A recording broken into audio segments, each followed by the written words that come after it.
Meet Joey, a digital marketer. He works as the head of digital marketing for Amazon. But how did Joey get here? A few years ago, Joey began to see a large number of opportunities popping up in the field of digital marketing. To begin his entry into the field, he needed to understand what exactly digital marketing was and what was so great about it. First, Joey learned that digital marketing was a form of marketing through which you could advertise to people digitally.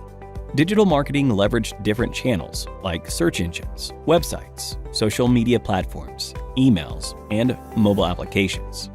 It would give marketers the opportunity to interact with and understand their audience better, and to increase the trust in their brand.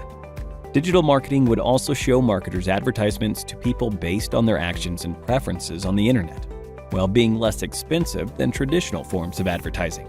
After understanding the main concepts of digital marketing, Joey realized there was more to digital marketing than he initially thought. There were also many types of digital marketing. Types like content marketing, search engine optimization, pay-per-click, social media marketing, email marketing, and affiliate marketing. And once he understood those types, he set up a digital marketing campaign for his uncle's e-commerce website. Let's have a look at what he came up with. First, Joey created content like blogs, videos, infographics, and case studies so that he could generate audience interest in the brand's products or services. This was content marketing.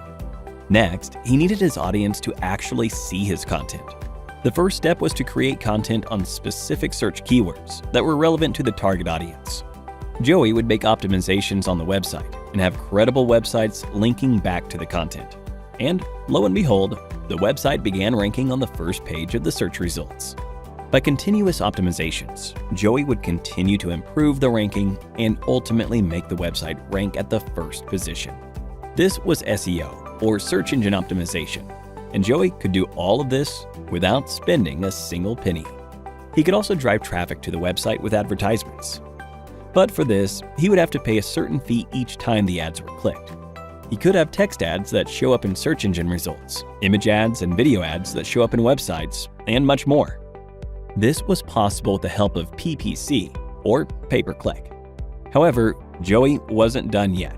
To reach a larger audience, he needed to tap into social media platforms. He would use social media platforms like LinkedIn, YouTube, Facebook, and Instagram to advertise the brand's content. He would use these platforms to advertise the brand's products or services with posts, images, videos, and more to bring out the brand's story and engage with the brand's audience, who spend a lot of time on social media. Like PPC, he could use the platform to advertise the brand's products or services with text, image, and video ads, which needed to be paid for. That's social media marketing. Joey realized that a large amount of the audience weren't visiting the brand's website a second time. He needed to keep them engaged, nurture them, to make sure they purchased the product. For this, he would send them emails that helped them better understand the products they visited on the website and assist them in the buying process. He would also send emails to advertise his products or services to potential customers, that is, with email marketing. And finally, although Joey was able to grow the brand's funnel, he wanted more traffic from third-party websites. This could be achieved with affiliate marketing. Affiliates would promote the brand or product to their audiences for a fee with the help of email signups, registrations, conversions, subscriptions, etc. After setting all of this up, Joey had the hardest part of the process to get through: the wait. Now, as we wait for the results, let's take a break and look at a quiz. Which one of the following forms of marketing involves engaging and nurturing your audience to make sure they buy your products or services? A. SEO. B. PPC. C. Email marketing. D. Affiliate marketing. Let us know your answer in the comment section below for a chance to win an Amazon voucher. Now, let's see what happens at the end of Joey's wait. Although Joey had worked really hard on each of these forms of digital marketing, he only had moderate success. That's when Joey realized he had to gain more knowledge and experience. So he decided to get certified and get ahead in his career with the help of Simplilearn. He took up Simplilearn's digital marketing certification and got the skills and training he needed to become an expert digital marketer. And now, you know where he is. You too can do the same and grow in your career by clicking on the top right corner. And with that, we've given you an introduction to all the major concepts of digital marketing. We hope you enjoyed this video. If you did, a thumbs up would be really appreciated. Here's your reminder to subscribe to our channel and to click on the bell icon for more on the latest technologies and trends. Greetings everyone, this is Rob Sanders, and today we're going to talk about what is digital marketing. So thanks for joining us here at Simplilearn, and let's get started. So today we're going to talk about why digital marketing is important in today's world. We're also going to talk about what is digital marketing and the types of digital marketing channels that are out there. Then we're going to talk about the customer life cycle in digital marketing. So what does it take to get somebody from point A to point Z through digital marketing? And so those are the topics we're going to cover. So hope you enjoy yourself while you're learning, and let's get right to it. So let's start talking about why digital marketing is important. So let's start there on the why. So we're just a fly on the wall and we're in an office environment. We're looking at two friends having a conversation about digital marketing. So really, if we're listening in, every marketer is using digital marketing for his or her business. Now, digital marketing's become more popular than traditional marketing. That's not a surprise. So in response, hey, over the past few decades, digital marketing has evolved at a rapid pace. These days, a lot of people spend most of their time on the internet. So what happens in the internet every 60 seconds? Well, a lot happens every 60 seconds. So according to social media today, there's a lot of snaps, there's a lot of clicks, there's a lot of text, there's a lot of videos watched, there's a lot of pictures being taken, there's a lot of voice activated activity going on, a lot of tweets, emails, swipes. There's a lot going on here in 60 seconds. So there's a lot of activity on the internet, a lot. And so the one gentleman says, hey, can you also mention a few differences between digital and traditional marketing systems? And then the expert responds, of course, I can certainly clarify a few differences between digital and traditional. And so he goes on to say what the differences are between traditional and digital, and let's look at that. Okay, so on traditional marketing, we're talking about print, radio, billboard, newspaper, TV, anything that's not on your mobile or laptop. So we know with traditional marketing, reach is limited. With digital marketing, reach is maximum. And what we mean by that is, hey, when you print something, you're printing it for X amount of people. If you're trying to promote an event and you basically create 1,000 flyers, okay, you figure it's going to 1,000 people, maybe they'll share it. So you're looking at about 2,000 people maybe, just to be generous. Well, digital marketing, we're promoting an event. We can promote it to a whole lot of people depending on the platform. So 2,000 is nothing when you're targeting an audience on Facebook or Google search. Traditional marketing, non-versatile. And with digital marketing, very versatile. So again, going back to our flyer, print an 8.5 by 11. Okay, that's it. With digital marketing, you're running display banners. You have 468 by 60, 200 by 200, 250 by 250, 300 by 300. The list goes on the types of different display sizes, not to mention text ads, not to mention video or multimedia. So there's a lot you can do to get your message out there. Okay, with traditional, it's always delayed communication. Okay, so meaning if you're trying to get that TV spot, there might not be a spot open until 1 a.m. Okay, well, with digital marketing, there is no hours. Okay, you can certainly get your point out there and have people see it instantaneously. So with traditional marketing, there's a lack of real-time results. This seems like it's obvious, but digital marketing, that's one of the biggest benefits. Instant real-time results, instant. Okay, nowadays, going to analytics, you can look at real-time reporting. Okay, so we could see real-time results. Okay, traditional marketing can be very costly. If you're not only doing postcards and printing postcards, but you have to mail those postcards. So there's postage fees. Where with digital marketing, it's very, very, very cost efficient. Meaning you could pick and choose who you want to target, when you want to target, where you want to target, what you want to target. And if you're doing search, you can put your bidding in place. You can put your hours in place. You can really control how much you actually spend. So that to me is one of the biggest advantages to digital marketing. Not only do you get real-time results, but you can control costs and then obviously optimize based on the amount of cost you're spending, based on those real-time results. With traditional marketing, it's difficult to reach a target audience. With digital marketing, it's easy to reach a target audience. I don't want to bash traditional marketing too much. If you're going to put a TV ad in place, you're going to do it on a TV show that tends to gear more towards your target audience, but that doesn't guarantee anything. Here we can simply go to Facebook or Twitter or LinkedIn and just pick and choose specifically who we want to target, when we want to target them. So it just becomes a lot easier to reach a targeted audience on a digital marketing platform. And then with traditional marketing, poor campaign measurement. With digital, you have easy to measure and optimize campaigns. And what we really mean by that is because you get instant time results, because you can control costs, because you can reach your target audience more easily, all those are a result of, you can measure and optimize. Based on what our audience is seeing and how much they're spending to see it, we can quickly make adjustments in order to optimize the campaign for better performance. So that's generally what that means. That's a culmination of pretty much everything that we've listed as a benefit for digital marketing.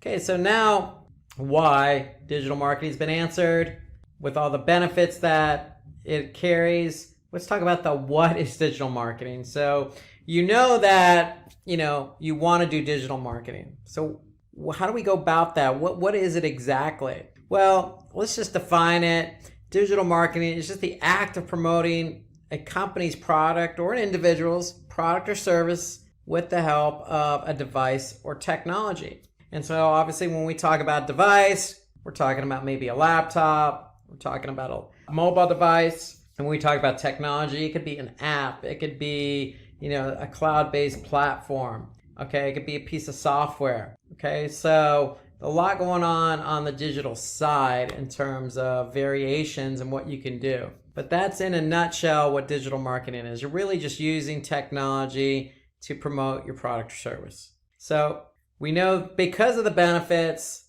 in digital marketing, you can promote your campaign on different platforms.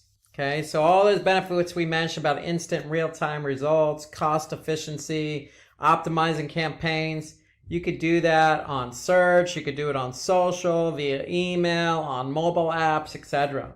So that's what we mean by with the help of digital devices and technology. Well, these digital devices and technology come in the form of search engines and emails and mobile apps, etc.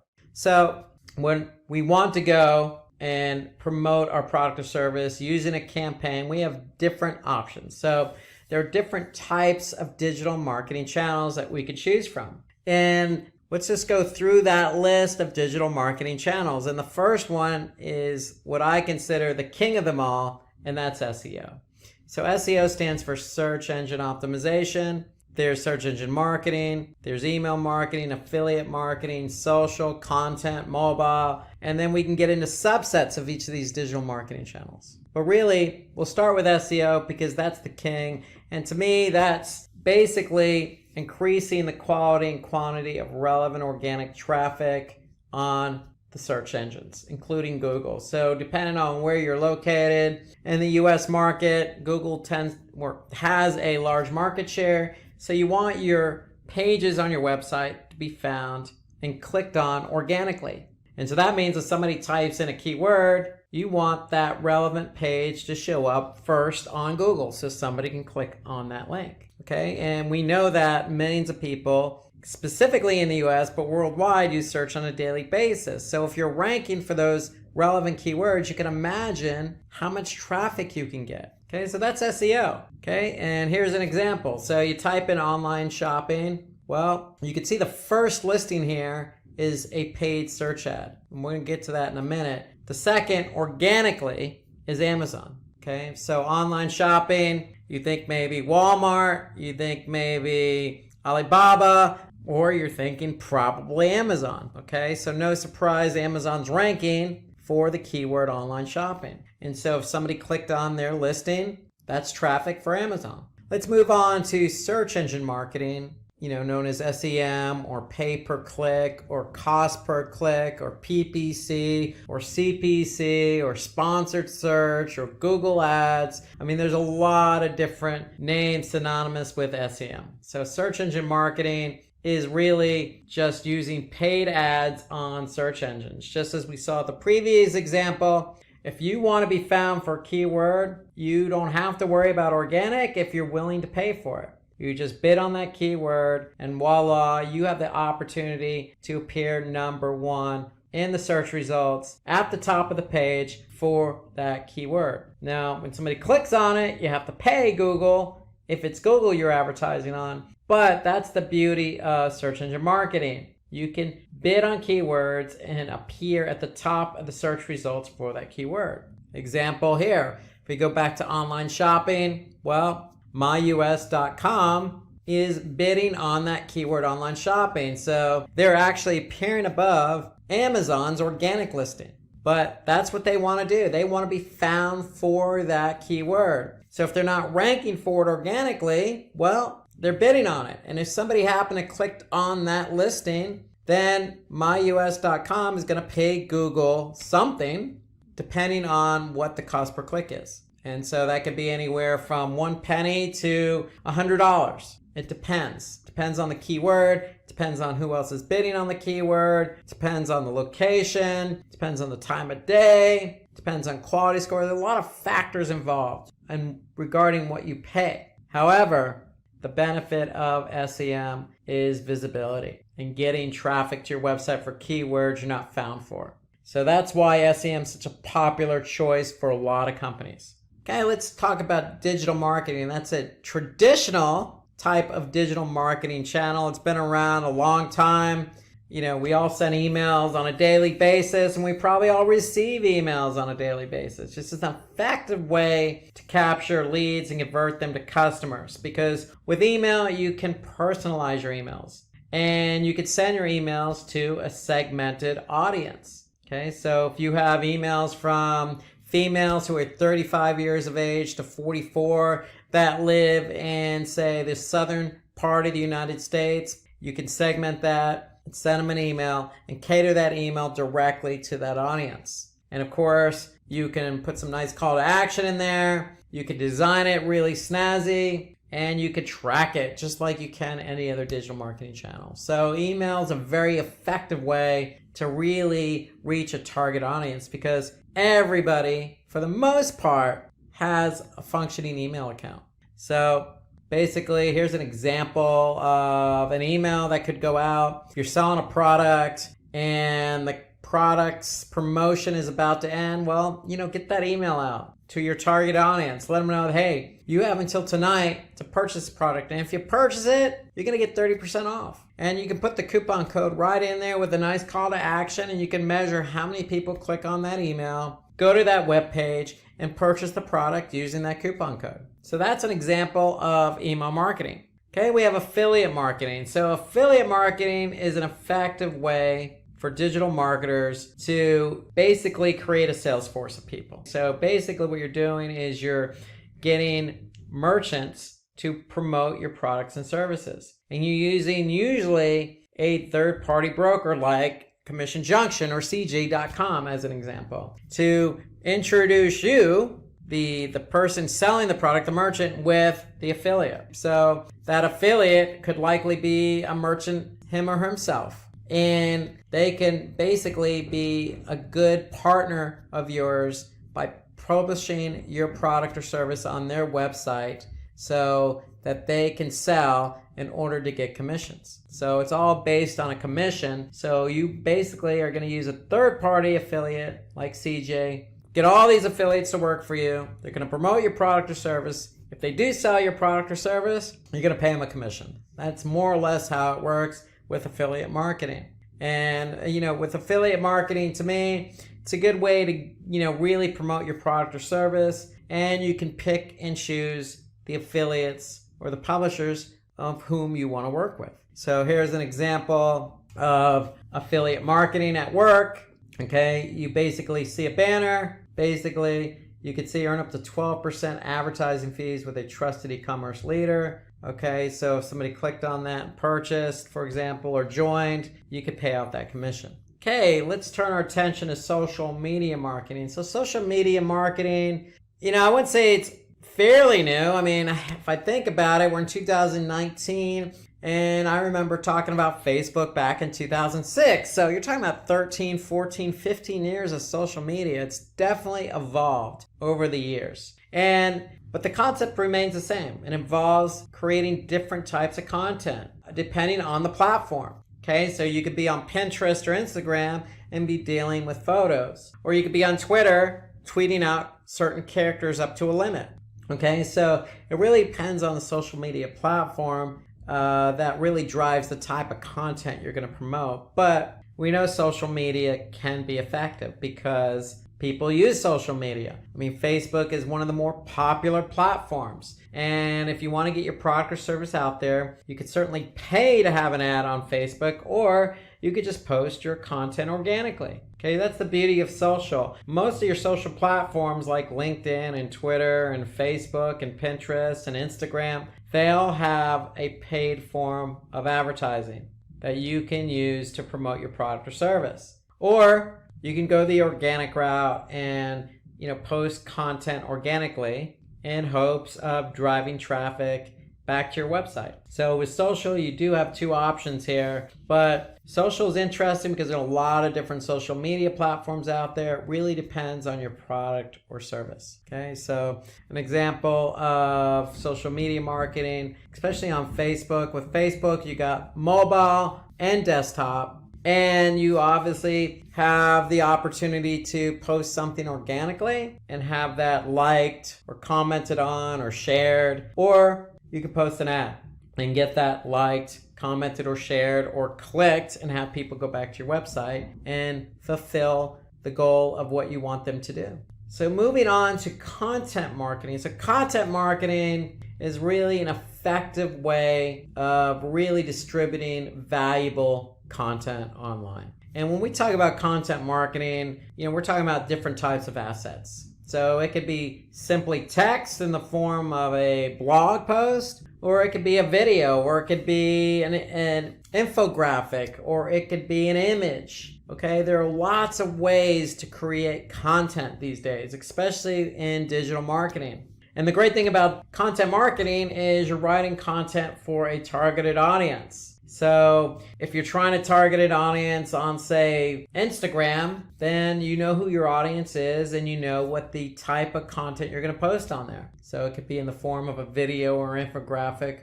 or just a graphic. And so that's the beauty of content marketing, really putting yourself out there and depending on the platform, putting yourself out there with various types of content. So for example, if we look at YouTube, you can see this video here about digital marketing certified associate. Well, hey, you don't need to always write the content. You can produce the content in the form of a video and post it on YouTube. This is a form of content marketing. So that's content marketing. And then let's talk about mobile marketing. So content marketing, again, different types. But if we go now to mobile marketing, you can kind of segue from content to mobile, because the only difference here is with mobile, it's strictly on mobile phone. It's not desktop. So mobile marketing is really a strategy on its own that helps you, the company, promoting your product or service to reach your target audience through a mobile device. And that includes tablets. And how you could do that is via messaging. You could do it via email, or you could do it via an app. Okay, so you have different ways of getting your content out there to people. Okay, so as an example, you can use basically SMS or instant messaging via mobile devices to promote your product or service. Here's another example of a mobile marketing via app install. And so you can even compound that by running a, say, Google ad as an example, and running your Google ad on, say, just mobile. You could do a bit adjustment just for mobile, and the goal could be app installs. Okay, so, and you can even do a mobile or app extension. So there's lots of ways to really promote your app or your product or your service via mobile marketing. Okay, let's talk about the customer life cycle. So we know why we want to do digital marketing. We know what the digital marketing channels are, because we just talked about them, from SEO to social to affiliate to mobile to content to SEM. Okay, you have a lot of different digital marketing channels at your disposal. So now, how do we go ahead and approach our customers? So that's what we're going to talk about first. So we're going to talk about different stages of the customer life cycle. Okay, and the first one is the awareness stage. So we need to get our customers aware of what we're selling or what we're promoting. Okay, so the awareness stage is really, what product does your brand offer? That's a question we want to get out there and we want to answer. Okay, what does a customer need your product? Or excuse me, why does a customer need your product? That's a question we want to answer with digital marketing. Okay, and what solution does your product provide? Okay, that's an answer to a question we want to make sure people understand. So these are questions that we want to be able to answer in the form of digital marketing, whether that be mobile or content. Okay, so getting our information out there that answers these essential questions. And if we could do that, then somebody's going to become aware of our product or service. Okay, so what product does our brand offer? Why does the customer need it? And what solution does it provide? Okay, those are some key questions that people tend to ask themselves when they look at a brand. Okay, and when they look at a product, hey, do I really need this? Is it going to help me in my life? Okay, and who is selling this? I mean, who is this brand? I mean, those are just things that run through people's mind intuitively, that with the right messaging, the right channel, the right type of asset, the right targeted audience, you can quickly make somebody aware of your brand's product or service. In this stage, it's help potential customers discover your brand with the help of these different marketing channels. So in the awareness stage, content is key. So to me, if we have a website, we need a blog, because if somebody does come to our blog from, say, organic search, SEO, then we can write about that product or service via blog and talk to our customer. Talk directly to our targeted audience through that blog. And if we're not ranking organically, we can use paid search to promote it, because paid search on Google, for example, basically we can be right at the top of the search results. And so somebody can actually see it when they do a search, because we know millions of people use search on a daily basis. You could do social media marketing. Okay, so you can publish that product or service on Facebook while you're building your community. And you can use affiliate marketing to help get the word out by using CJ.com as an example. Build up a sales force of people, these publishers that are going to put your product or service out there. So to me, in the awareness stage, these are the digital marketing channels you could focus on. Now, I will say one thing about display ads. Display is part of search engine marketing. You could use display because you can reach a large number of people. So even though it's listed here low priority, in the awareness stage, display ads mean that if you're on Google's display network, you could pick and choose your sites, your demographics, keywords, topics, an audience. You could focus on all those different demographics to really attract a large number of people. So low priority, but it's probably also good to focus on in the awareness stage. Okay, so content marketing, you must create a high quality content that people are searching for. Without content, it's hard to get found.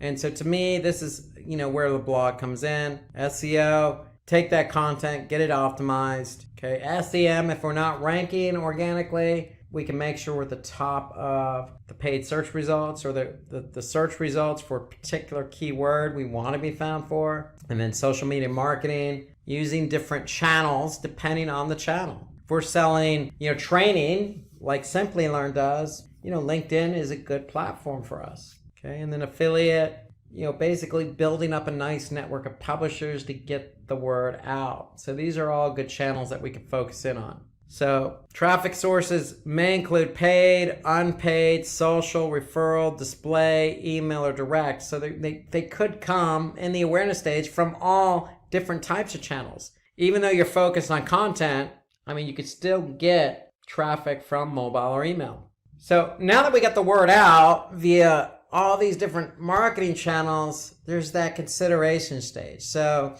people are aware of us, now they're considering us. And that's kind of the next stage in the process. Okay, so a few essential questions to address on the consideration stage. Hey, what features make your product valuable to others? And how will I increase customer engagement towards my product? So those are answers to questions you want to ask. Okay, what features make your product valuable? You want to basically separate yourself from the competition. Basically, that's what you're trying to answer. Okay, so if you're promoting your product or service on paid search and other people are bidding on the same keyword, how are you going to stand out? And then how will I increase customer engagement towards my product? So for example, if you're on Facebook, okay, and you're trying to get people over to your site to purchase your product, then how are you going to improve that engagement? You got to create something really snazzy, or really it's going to be attention grabbing, or something that's going to get them to become aware of it, that's going to separate your post from all the other posts that are in somebody's Facebook newsfeed. Okay, so you really have to work hard to really convince somebody to get their consideration towards your product or service. So in this stage, your customer considers your product, so help them understand how your product is valuable. Okay, to me, email works really good here, because if you have a targeted audience, this gives you the opportunity to really answer these questions in that particular channel, email. You could support that with a promotion. And display, I think display is a good option here too, because even though, people are trying to become aware, you can really hone in and really get them to take that next step. Okay, with display, you can even do remarketing. So if somebody's been to your site because they're aware of your product, they're curious, you can cookie them and remarket to them via display. So display to me is a good channel to use here. Okay, so you have email, mobile display, SEM. These are all good channels to use on the consideration stage, especially on search, because if somebody's looking for something and they're aware of your brand, then you have the good opportunity to get them to click on your ad, especially if you're offering a promotion, and get them to convert. The goal here is to increase our engagement. So people are aware, we're moving them further along the funnel. With email marketing, we have the opportunity to promote the product by sending an email directly to our audience. So with this stage, plan your campaigns around welcoming emails, newsletters. We can talk about product descriptions, add ratings and reviews in the email. We really just want to encourage people to purchase the product. We're trying to sway them over. So email is a good source to allow us to do that. So with mobile marketing, we can promote the products by sending relevant messages to our target audience. Display, again, retargeting, because we can retarget an audience that has been to our website, already did some research about our brand, our product or service, and now we're going to reach back out to them to sway them. So remember, we want to encourage customers to buy a product by creating detailed articles about the product. That always helps, and that's content. Okay, we want to opt for a customer testimonial. Okay, that helps sway people, and add some guest blogging. Okay, we can have ambassadors blog on our behalf, or we can go out and blog on somebody else's site. Okay, so blogging works both ways. It's ways of showing yourself and telling people, hey, we know you're looking for this product. Here's why you want to choose us. Okay, moving on from the consideration to the purchase stage. So they're aware of you, they're considering you, and now we're on to the purchase stage. So the questions we want to really make sure we address here are, how are my prices compared to my competitors? And is my brand more credible than others? Okay, so they're considering you, but that price point, and it may not even be the price, it could be the shipping. For example, the price could be good, but the shipping cost could be high. So you really want to do some due diligence and research on what your competitors are doing. Credibility, that goes back to the consideration stage, and testimonials. You want to make sure you have reviews and testimonials to really elevate what you're trying to tell customers, and that is, hey, I have a good brand, I have a good product, I have a good service. Come buy my stuff, come buy my product and service. But you really need to support that claim. You just can't go out and say it. And so supporting that comes in the form of what other people say.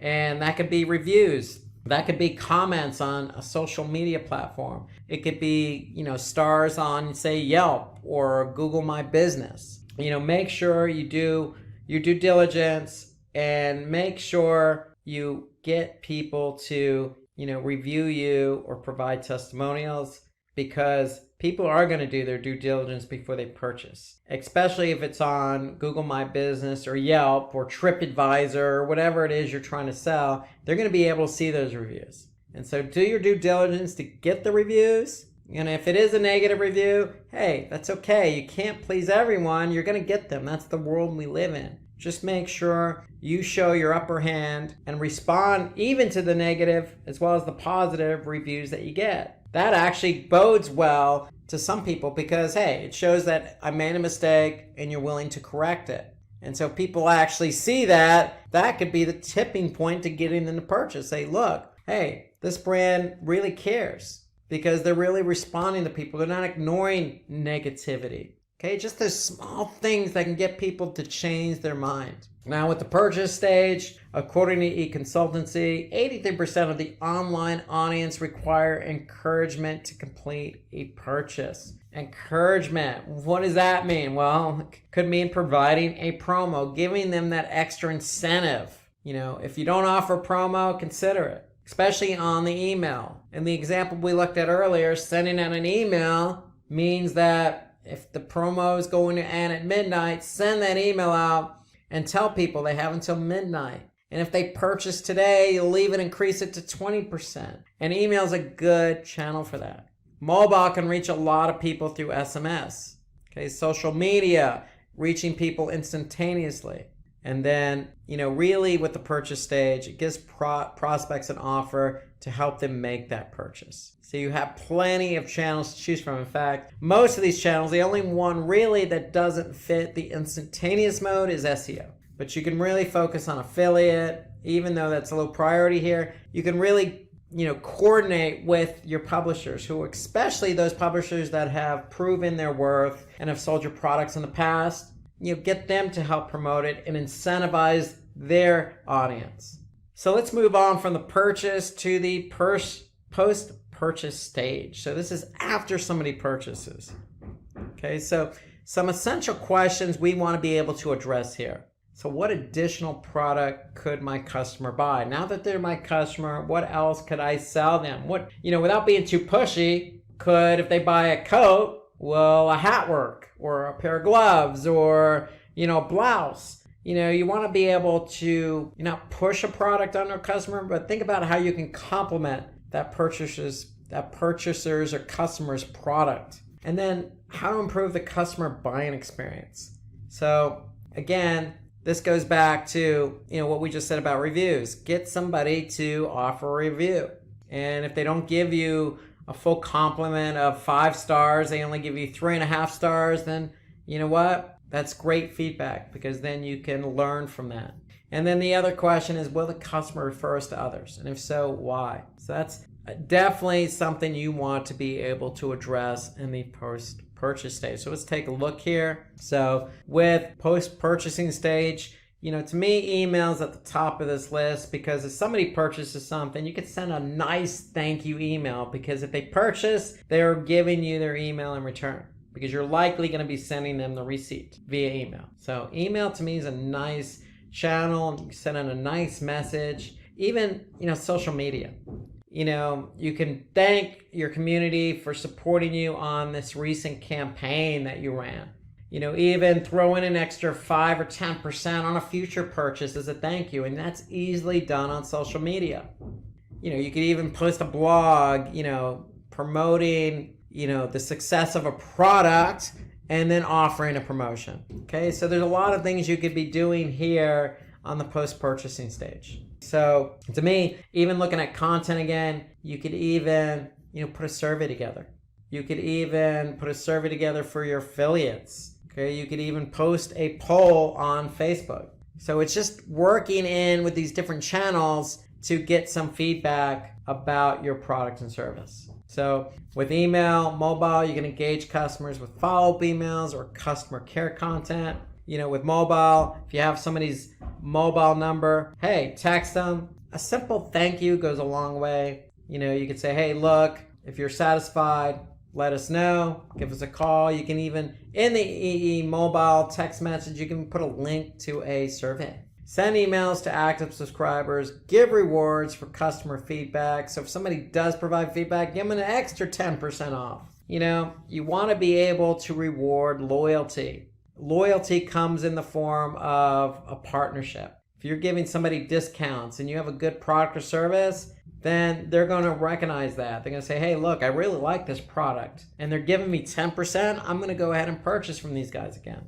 So give those discounts to those active customers. Or on the affiliate network, give referral opportunities to your customers. So if it's an affiliate publisher, hey, if they're getting people to your site, reward them. Or if it's an email and you put a forward to a friend, get an extra 10% off, it doesn't hurt because you're incentivizing people to help you sell your product. So with social, display, and content, use those banner ads or use that content that you display on social or the blog you're gonna write to give customers advice in order to maximize the value of the purchase. So again, you can use these platforms to also enhance what they purchased. So, hey, you just purchased this product. Thank you very much. Did you know you could do this, this, and this with it? And so that's the idea of a post-purchase stage, is to maximize these channels to be able to answer those essential questions about what else could they purchase? Do they like, how do I get these people to become loyal customers? Okay, so with the post-purchase stage, if a customer has bought a pair of sports shoes, for example, running shoes, you can recommend a cross-product sale, a cross-sale. It could be a pair of shorts or a water bottle or an accessory with an exclusive discount. So that's another example of what you can do on the post-purchase stage. Greetings, everyone. This is Rob Sanders with Simplilearn. Thank you for joining, and today we're going to cover digital marketing interview questions and answers. So thanks for joining again, and here's how it's going to work. So we broke out a few questions and answers in different categories. A lot of you are going to be interviewing for some jobs out there, and some of the jobs may be an SEO manager or search engine marketing manager or email marketing manager or content marketing manager or social media manager. So we broke up those questions into those areas. And so that's what we're going to do. We're going to start with SEO. We're going to go through some questions, and I'm going to explain the answers to those questions. So if you have any questions to these questions or answers, feel free to just comment right below this video, and we'll get back to you as soon as possible. So let's get started. We're going to start with SEO, search engine optimization. We're going to go through a series of questions, and I'm going to answer those questions for you. Okay, so the first question that you might be asking in an interview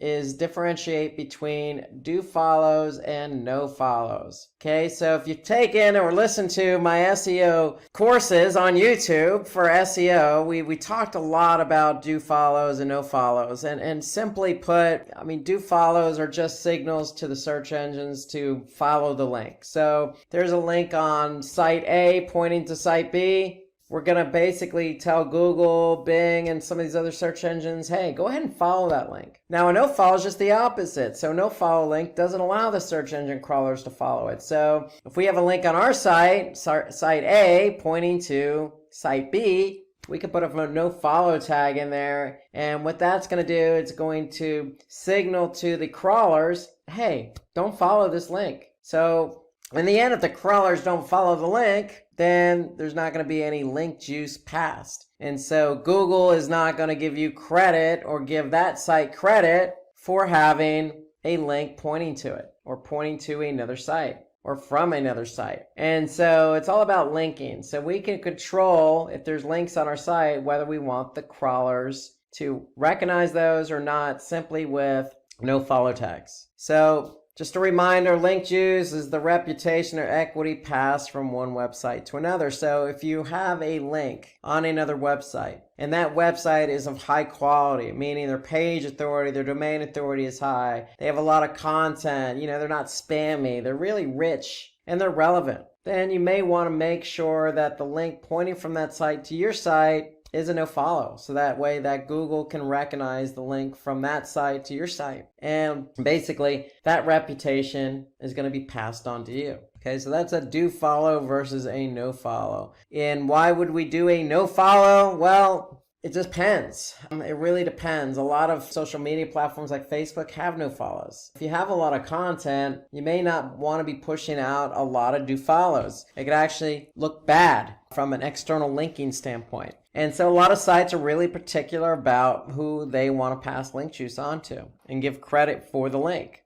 So it's a business decision at the end of the day. There's really no hard, fast rule here, except from an SEO perspective, if I have a site and I have a lot of external links pointing outward to other sites, I'm going to be particular about who I allow the search engine to follow and what links I allow not to follow. Okay, so here's an example of what they look like. So do follow is simply just the href. Notice the no follow has the tag appended to it, the href tag with a no follow. So if the search engine's crawling your site and they see that no follow there, they're not going to follow that link, and vice versa. If there's a link on another site pointing to yours and there's a no follow there, you're not going to get credit. The search engines aren't going to pick up that link. Okay, so question 2, what is 301 redirect and how is it different from a 302 redirect? So 301 redirects tell users in the search engine specifically that an original page has been moved, and this is the key word here, permanently. So permanently moved. We're going to explain that in a minute. So it's just moved from one page to another. And so if we don't have a page anymore, but we have a new page, let's just say you built a new website with new URLs, you want to make sure the old page is pointing to the new page with a 301 redirect. So if a 301 redirect is permanent, then a 302 is temporary. So we want the search engines to recognize that we have 301 permanent redirects in place. Why? Because if we have temporary, then it might alert Google to not keep that page in its search engine rankings because it's temporary. So why would Google want to keep a temporary page or even a page that is pointing to another page on a temporary basis? So they may remove both pages from its index. Okay, but if we have something permanent in place, Google may say, okay, this page is permanently linking to another page or redirecting to another page. Therefore, it's stable, it's permanent. We're going to keep that new page in the index and eventually remove the old page. So really, something permanent is more stable in the eyes of the search engine. Something temporary may not be as stable in the eyes of, say, Google. And if they don't see it as stable, then they may remove both pages from the index. Okay, so the idea is we want to be found in Google Search Index, and we get it. Sometimes pages go away for a variety of reasons. And if it does go away, just make sure you have a new page for it. And that new page is a 301 permanent redirect. Okay, so question 3. Why are backlinks important in SEO? Well, we kind of hinted on that a bit with the nofollow. Because if we have a link from another website pointing to ours, and that link from that other website is really relevant, and it has a high page and domain authority, then it's going to benefit us. And so backlinks are important because if we have backlinks from high quality sites, it's going to improve the credibility of our site, especially if it's a do follow tag. So the search engines are going to recognize the relationship between the site that has a link pointing to us. Okay, so it's just going to build our credibility. It's going to increase our domain authority. And then the net effect of that is if we're credible and we have high domain authority, then that's going to increase the rankings of our pages. And when the pages increase in ranking, then we're going to get more of a lion's share of the traffic for certain keywords that our pages are found for. And if our pages are found and getting traffic, then because we have increased rankings, we're likely going to have increased traffic. And then it's just a snowball effect. So more traffic leads to more engagement and conversions. So the whole idea for SEO is, remember, you have an on-page strategy and an off-page strategy. Building external links is part of an off-page SEO strategy, and we want to make sure that we are relevant in the form of a link or in the form of content on other high-quality sites. Being on a high-quality site only benefits us because, again, increases our domain authority. Google sees us as more relevant. Therefore, our pages are going to benefit by ranking higher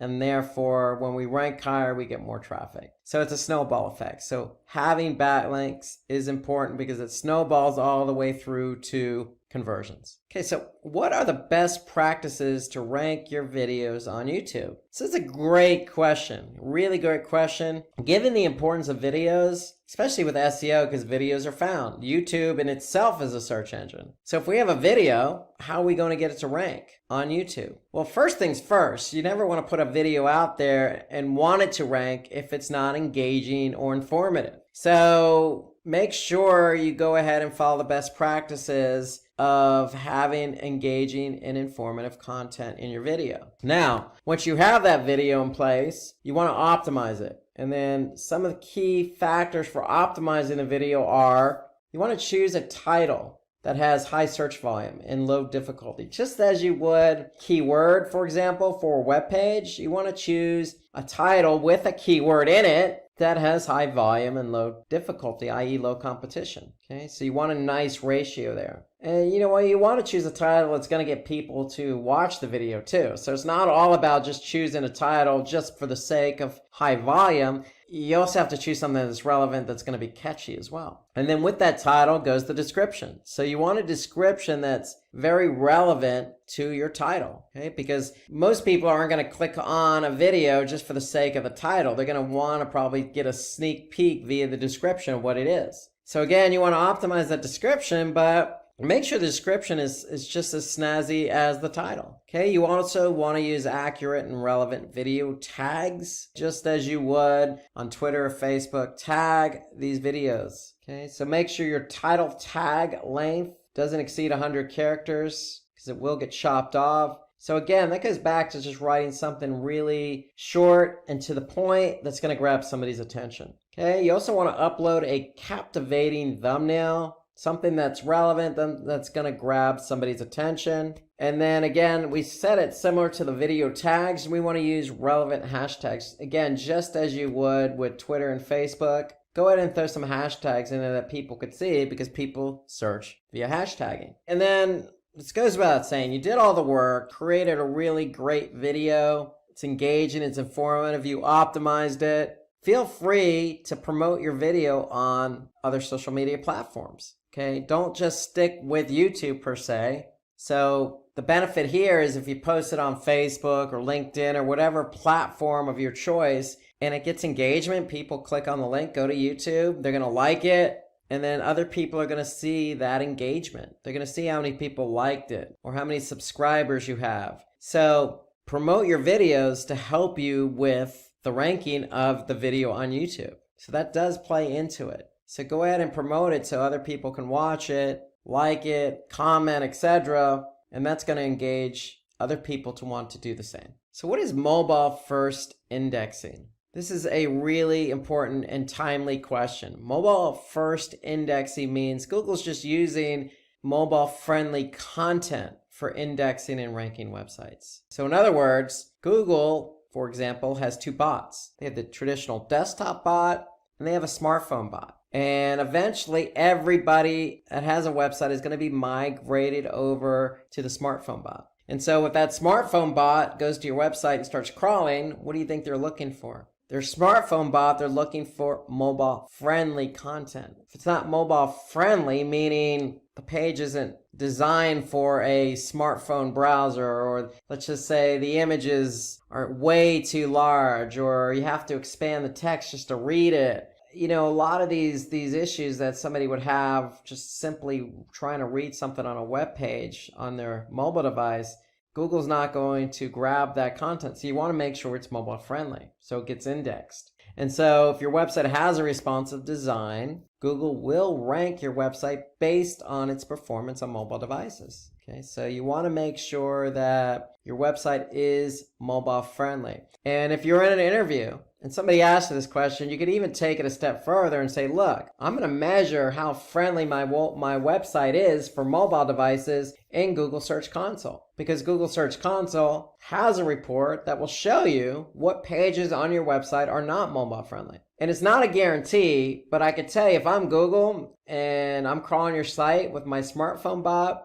and that page or one of my pages is not mobile friendly, I'm probably not going to index it or rank it. So you want to leverage that report in Google Search Console to see what pages are mobile friendly. So that's a little bonus for you to really impress the interviewer who asked you this question. Because how are you going to know if one of your pages is mobile friendly or not if you don't look at a report? So keep an eye on Google Search Console's mobile usability report. Okay, number 6. List down the most important local SEO ranking factors. Okay, so organic local ranking is just as important as anything else in organic search. Because if you have a local business, you want to use the likes of, say, Google My Business to show up when somebody types in, looking for a florist or looking for a coffee shop. So what you want to do is you want to create a web page for every product and service. Okay? You also want to opt for your business listings on Google My Business. And there are plenty of other local business directories out there like Yelp, for example, or Bing even has one. So go ahead and also make sure you have a business listing as well. But since Google in the United States has a huge market share, you want to start with Google first. You want to update your NAP citations on your website, maintain consistency of your NAP. Okay, so NAP is name, address, phone number. So you want to make sure that that's current and consistent. So if you have a number on your website, make sure it's the same number on Google My Business. Okay, you can embed a Google map on your website. You could certainly optimize the meta tags and content, not only on your web pages, but within your Google My Business directory. So you can add your business to other local directories, like I mentioned, Yelp. And then also, just as important, opt for reviews and ratings. Okay, so the more reviews you have, the better off you are. Okay, so I always say this with local search. 3 of the main factors in showing up for local search on, say, Google is obviously the keyword. The second is the proximity of where that person is. And then third is the reviews. So you can't really control the proximity, but you can control the keyword and you can control the reviews to some degree. So work hard at getting reviews for your business, but at the same time, you can certainly work in some keywords, let's just say for your product and service pages on your website, but also you can translate that over to Google My Business. Okay, so working in those keywords, making sure your number, your address, your name, they're all consistent. And really just spreading the business out on other directories. That's really, all these are really key factors for local SEO. Okay, so question number 7, how to avoid duplicate content, getting penalized for duplicate content. So for example, if you have 2 different versions of a web page, you may result in a duplicate content issue. So it's just SEO 101. You never want to have two or more pages with the same content. So what do? Well, we can avoid this in having Google penalize us by, again, setting up a 301 redirect. Remember, 301s are permanent. We can also use what they call a canonical tag. And a canonical tag basically alerts the search engines as to which page is the original. Okay, so if we have an original page, we want to point to that page with our canonical tag. And then the third option is opt for preferred domain in Google Search Console. Okay, so if you have multiple domains, make sure you set up a primary one in Search Console. So those are ways to work around it. Of this 3, I would always go with the canonical tags because that's just a tag that's going to sit on the page. It's going to alert Google as to what the original is, just in case they get their hands on the duplicate. So all the pages that have the same content are going to have the same canonical tag pointing to one page. So again, 301s are permanent. You can simply just redirect one to the other if you end up having duplication, or you could just tell the search engines, hey, this is the original page, or you can go through Search Console. Okay, number 8, what are the tactics to increase a web page speed? Okay, so what are some of the tactics? Well, when you build a site, especially for mobile, you want to keep it as simple as possible. And what I mean by simple as possible, really, I mean, hey, use a simple website design. Don't get overly creative, if you will. Most websites, all websites have images. You're not going to be able to get around that, but just make sure you optimize your images. In other words, don't have such a large image size. If you don't need something very large, don't have it. Okay, you want to improve server response time. And what do we mean by that? Well, your site's sitting on a server somewhere. You can own that server, or you can be renting it out from, say, Amazon Web Services, or let's just say GoDaddy as your registrar. They also have web hosting. Well, if you have it on, say, GoDaddy's server, you may be sharing that server with other businesses. And at certain times of the day, other businesses may get a lot of traffic and suck up a lot of bandwidth. What is that going to do? That's going to reduce the server response time for your site. And so you want to make sure you have an idea of, what server your web page or website is on. And you want to be able to have some control over that. Because if your server response is slow, that's going to slow down everything else in terms of loading in the browser, and that's not going to be good for SEO. Okay, optimize your code. We mean by minifying. When we say minifying, we mean get rid of some of the redundant code. If you have CSS, get rid of the JavaScript you're not using. So that's what we mean by optimizing code. Reduce redirects. Okay, ideally, you just want to have one redirect in place. You don't want to create a daisy chain, so to speak, of redirecting and redirecting after that. That's never going to bode well, and it's going to slow things down as well. Enable browser caching. So if you enable browser caching, basically, if somebody comes back to the page they've been on, say, 2 days ago, they're probably going to see a cached version of that page. And then opt for the content delivery network as well. So these are some of the ways to reduce page speed. Now, if you're curious about the page speed of your website, you can always go to Google's Page Speed Insights tool. And all you have to do is just Google Page Speed Insights, or even just something generic like Google Page Speed.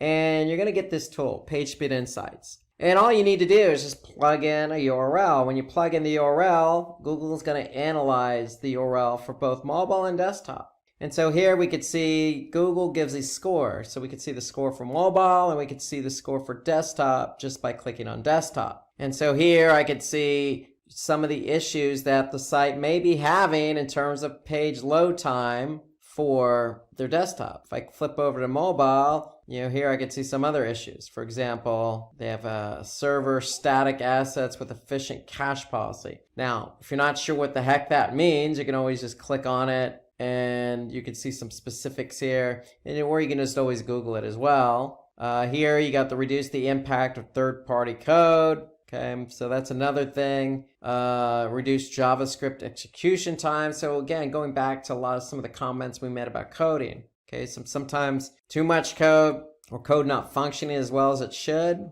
will tend to slow down the site. Okay, so you can use PageSpeed Insights. You can always get a glimpse of how pages are loading simply by also going to, for example, Google Analytics. Under Behavior, okay, you can go to Site Speed, and if you click on Overview, okay, what Google does is they do a sampling of pages over time. And in this case, based on 89 page views, they have an average page load time. And so you can get a sense of how quick specific pages load your site overall simply by looking at the Site Speed Overview report in Google Analytics to get a sense of how quick your pages are loading. Now, there are certain factors that do affect load time. So obviously the way the page is built with the code, the images, etc., but also the browser. Each browser loads differently. Okay, so you want to take a look at it by browser, also by country. Every country has a different network. Okay, you can be in the United States and have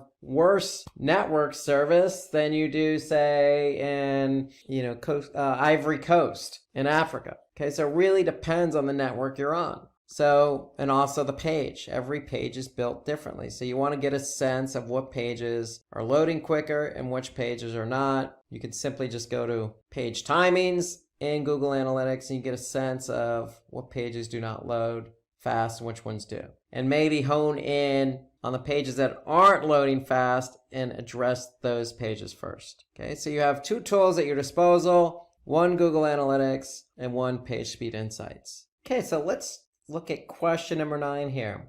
So when should an individual target short tail and long tail keywords? Okay, so remember, short tail are usually 1 to 2 keywords, very broad in nature. Long tail keywords are maybe 3, 4 keywords in a query, or maybe an entire sentence. Those are considered long tail keywords. So usually short tail keywords have higher volume, but also higher competition. Longer tail keywords usually have lower volume, but also lower competition. But the great thing about long tail keywords, the conversion rate will tend to be a little bit higher than, say, a short tail because it's less vague and more specific. So you can use short tail keywords if you're trying to drive a lot of visitors because those keywords are going to be vague or broad in nature. Long tail keywords are used for targeted pages such as product pages and articles. So if you have a specific product with a long name, you can certainly optimize that page for that product name. Again, the product name may have low volume, but if somebody types in exactly that product name, you show up, the chance of them converting are going to be very high. So you don't have to always be that specific with the product name, but try and be as specific as you possibly can in order to get somebody to click on your link in the search engine results and get them over to your site to convert. Okay, so those are really the big differences. Short tail, very broad, very vague, a lot of volume, but also a lot of competition. But hey, if you're ranking for a short tail keyword, you're probably going to get a lot of traffic. The conversion rates may not be as high as something, say, long tail, where, hey, maybe you're just honed in on a few set number of products and you don't care a lot about the traffic. You just care about getting the relevant traffic to your site to convert. Okay, number 10, what are the important elements to focus while developing a website? So we're talking in terms of SEO.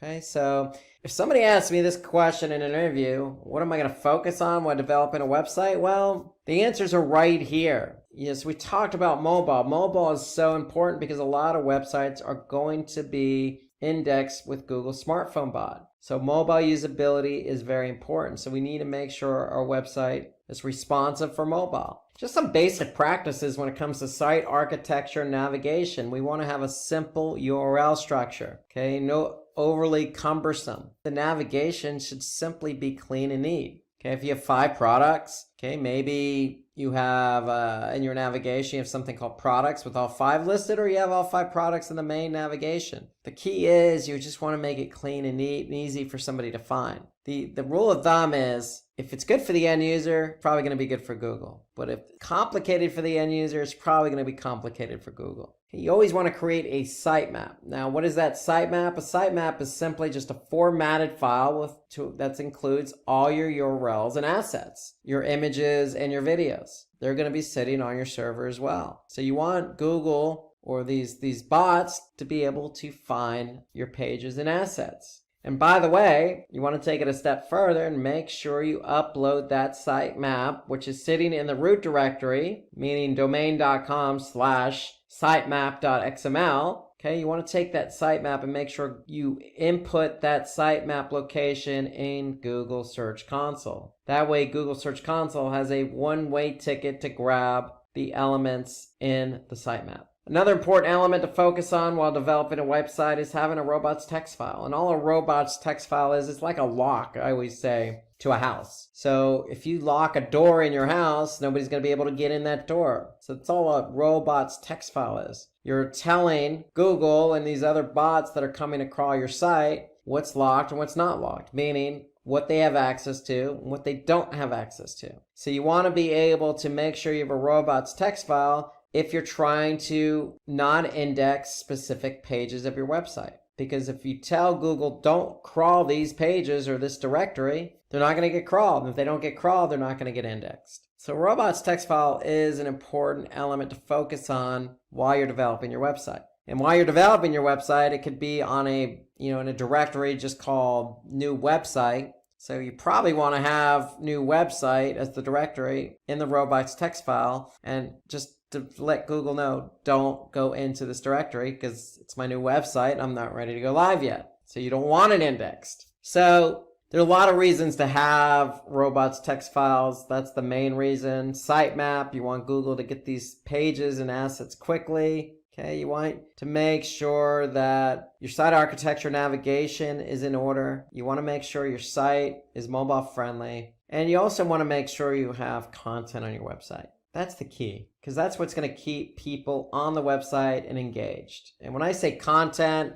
I don't necessarily just mean words. I also mean videos. I also mean images, something interactive. Okay, you want to keep people engaged. That's the key behind it. Trust me, if an end user finds your site engaging, Google is likely going to find your site engaging. Okay, so those are good brownie points to bring up if somebody asks you this question in an interview. So just a recap here, it's important to have a better site structure so that bots can easily access and index the content. Okay, with a responsive design, helps to make your website mobile friendly and user friendly. Would also increase the amount of time a user spends on your website, which may improve your site's ranking. Sitemap is simply just a file that helps search engine bots to understand the structure of the website. Okay, how many pages are on your website and where are they located, along with the videos and images. Okay, and then the robots text just instructs the search engine crawlers to understand what pages should not be indexed. Okay, this is simply just a text file, and it's added to the root directory.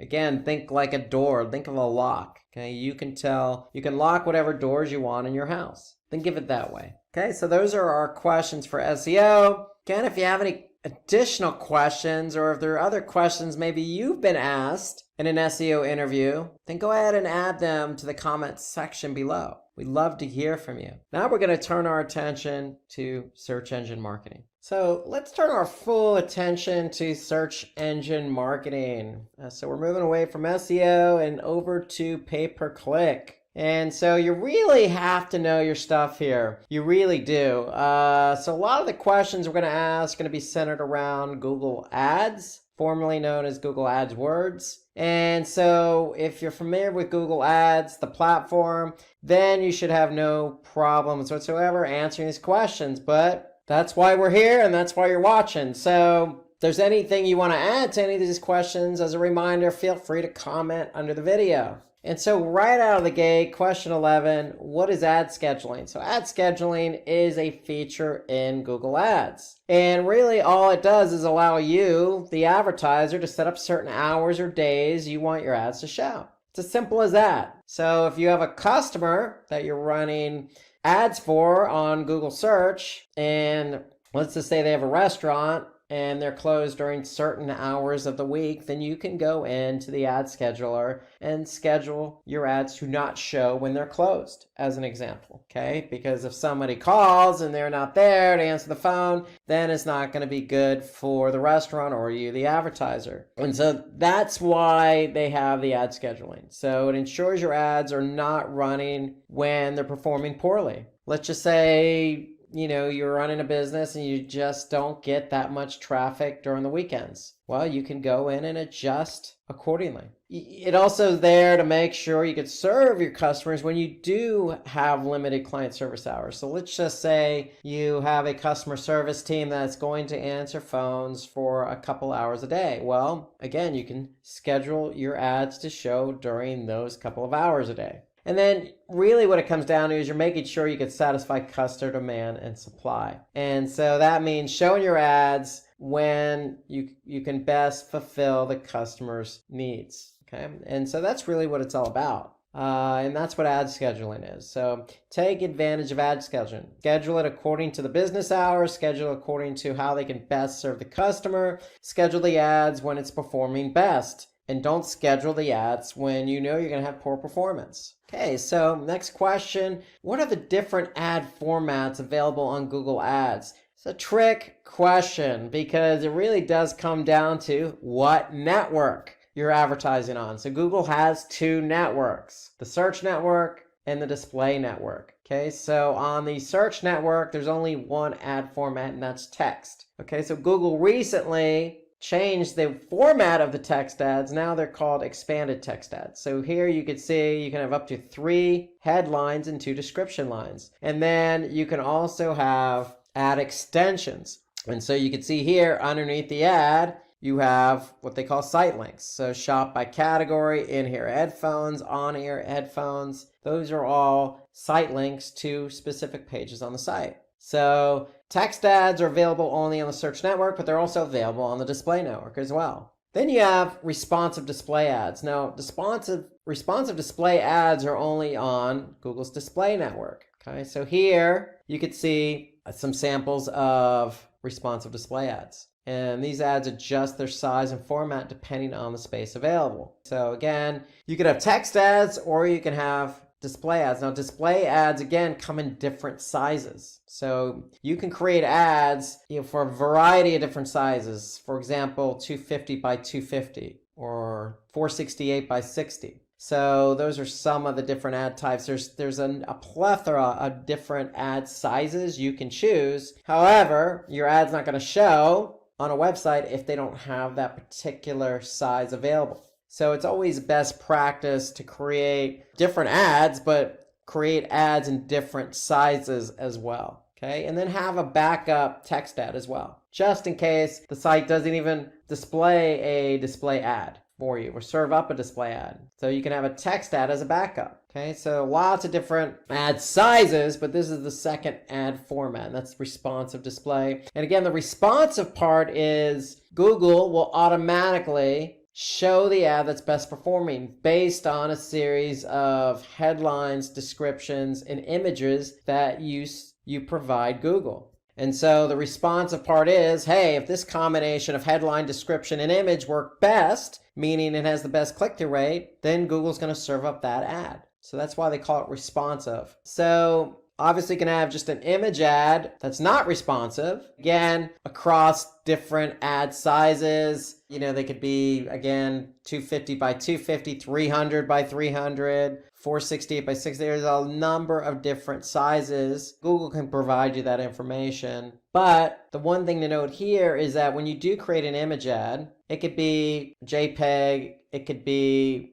interactive, or it could be static. So different types of image ad formats, like PNG, for example, or it could be a static, or it could be interactive. So definitely take advantage of the different opportunities, meaning a static ad versus an interactive ad. You may want to have two variations of that so you could see which one works best. Okay, there's also app promotion ads. So these ads are used to drive app downloads. So you're going to have to set up a campaign accordingly. Okay, but here you can see this is what it looks like with a call to action. So it allows you to go ahead and click and install that app. So that's an app promotion. Again, if you have an app and you want to promote it, you can use this type of ad format to align with a campaign that's driving traffic to download your app. Okay, and of course you have video ads. Well, Google owns YouTube. And so if you have videos, you have the opportunity to advertise on YouTube. Okay, so these ads can be standalone or inserted into other streaming video content. And so to me, video ads work well with specific strategies. And what's one strategy you would use a video ad for? Brand awareness or education, explainer videos. And so YouTube allows you, the advertiser, the opportunity to get your ad, your service, your product in front of a lot of eyeballs. So that's the beauty of video ads. They attract a lot of eyeballs and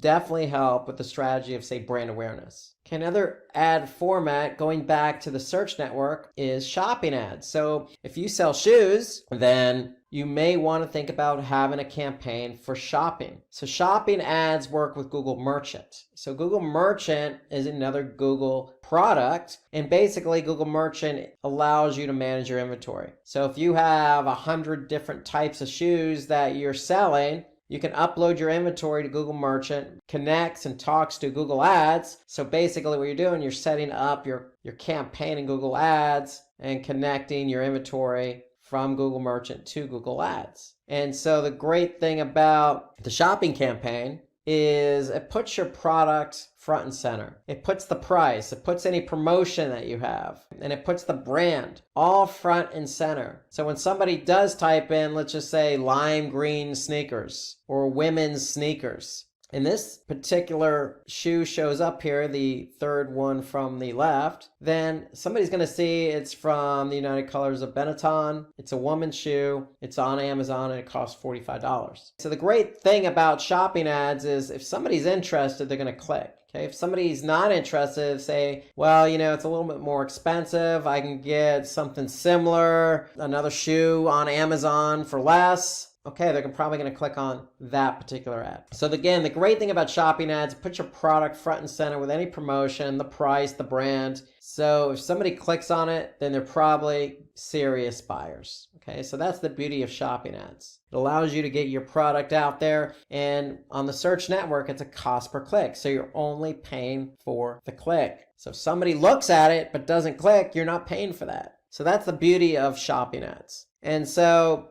you can showcase your shopping ads. So these ads have an image and a description that expand when clicked. So you can provide more information, more product and store information as well. You also have call-only ads. Okay, so call-only ads are enabled to users to connect with your business directly using the phone number provided. Okay, so it allows somebody on a mobile phone who, in this example, is searching for drywall repair. Well, if you're in the business of drywall repair, you can have your ad show up on mobile with a phone number, and somebody can easily click on that phone number and just call you directly. Now, the way call-only ads work is you're still getting charged for the click. Okay, so anytime somebody clicks and calls, you're going to get charged. And you're going to get charged just as you would if somebody clicked on your ad. So it works the same way. So it's a cost per click. Again, this is on search. So search is cost per click. And the beauty about call only is, again,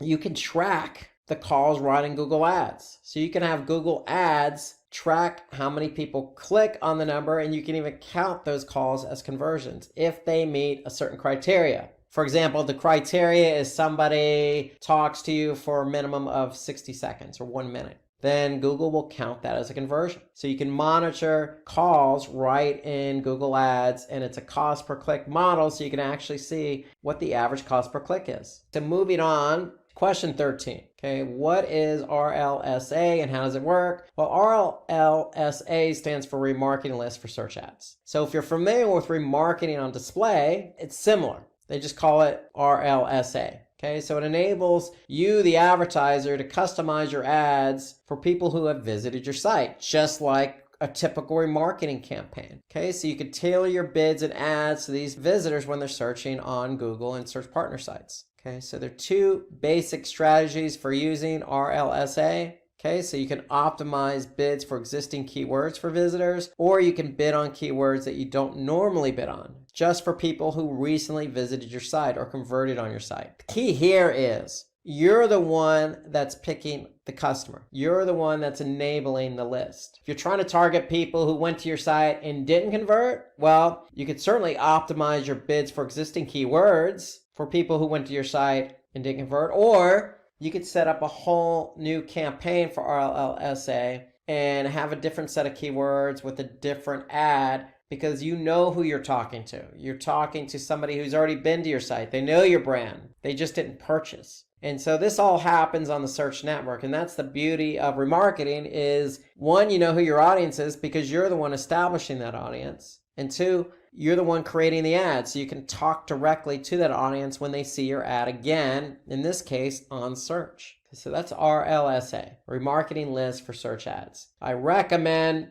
pretty much any industry, any client, any customer run remarketing lists for search advertising and remarketing for display. So those are two key campaigns you should always recommend running to a client because, one, again, you're defining the audience. Two, you're the one that's talking directly to the audience because you know who the audience is. And three, if they see the ad and they click on it, again, because it's cost per click, then the chances of them converting are going to be higher because they've already been to your website. They know who you are. And so if they click on your ad again, then they must be interested. So those are all the benefits of running an RLSA campaign. Okay, so number 14, what types of audiences can be used in GDN, Google's display network? So a lot of different audiences here. Okay, so let's go through them. So you have affinity audiences. So basically, affinity audiences are basically what are people's interests and habits. What do they have an affinity for? Are there food sites, travel sites, shopping sites, fashion? Okay, so that's what affinity really relates to.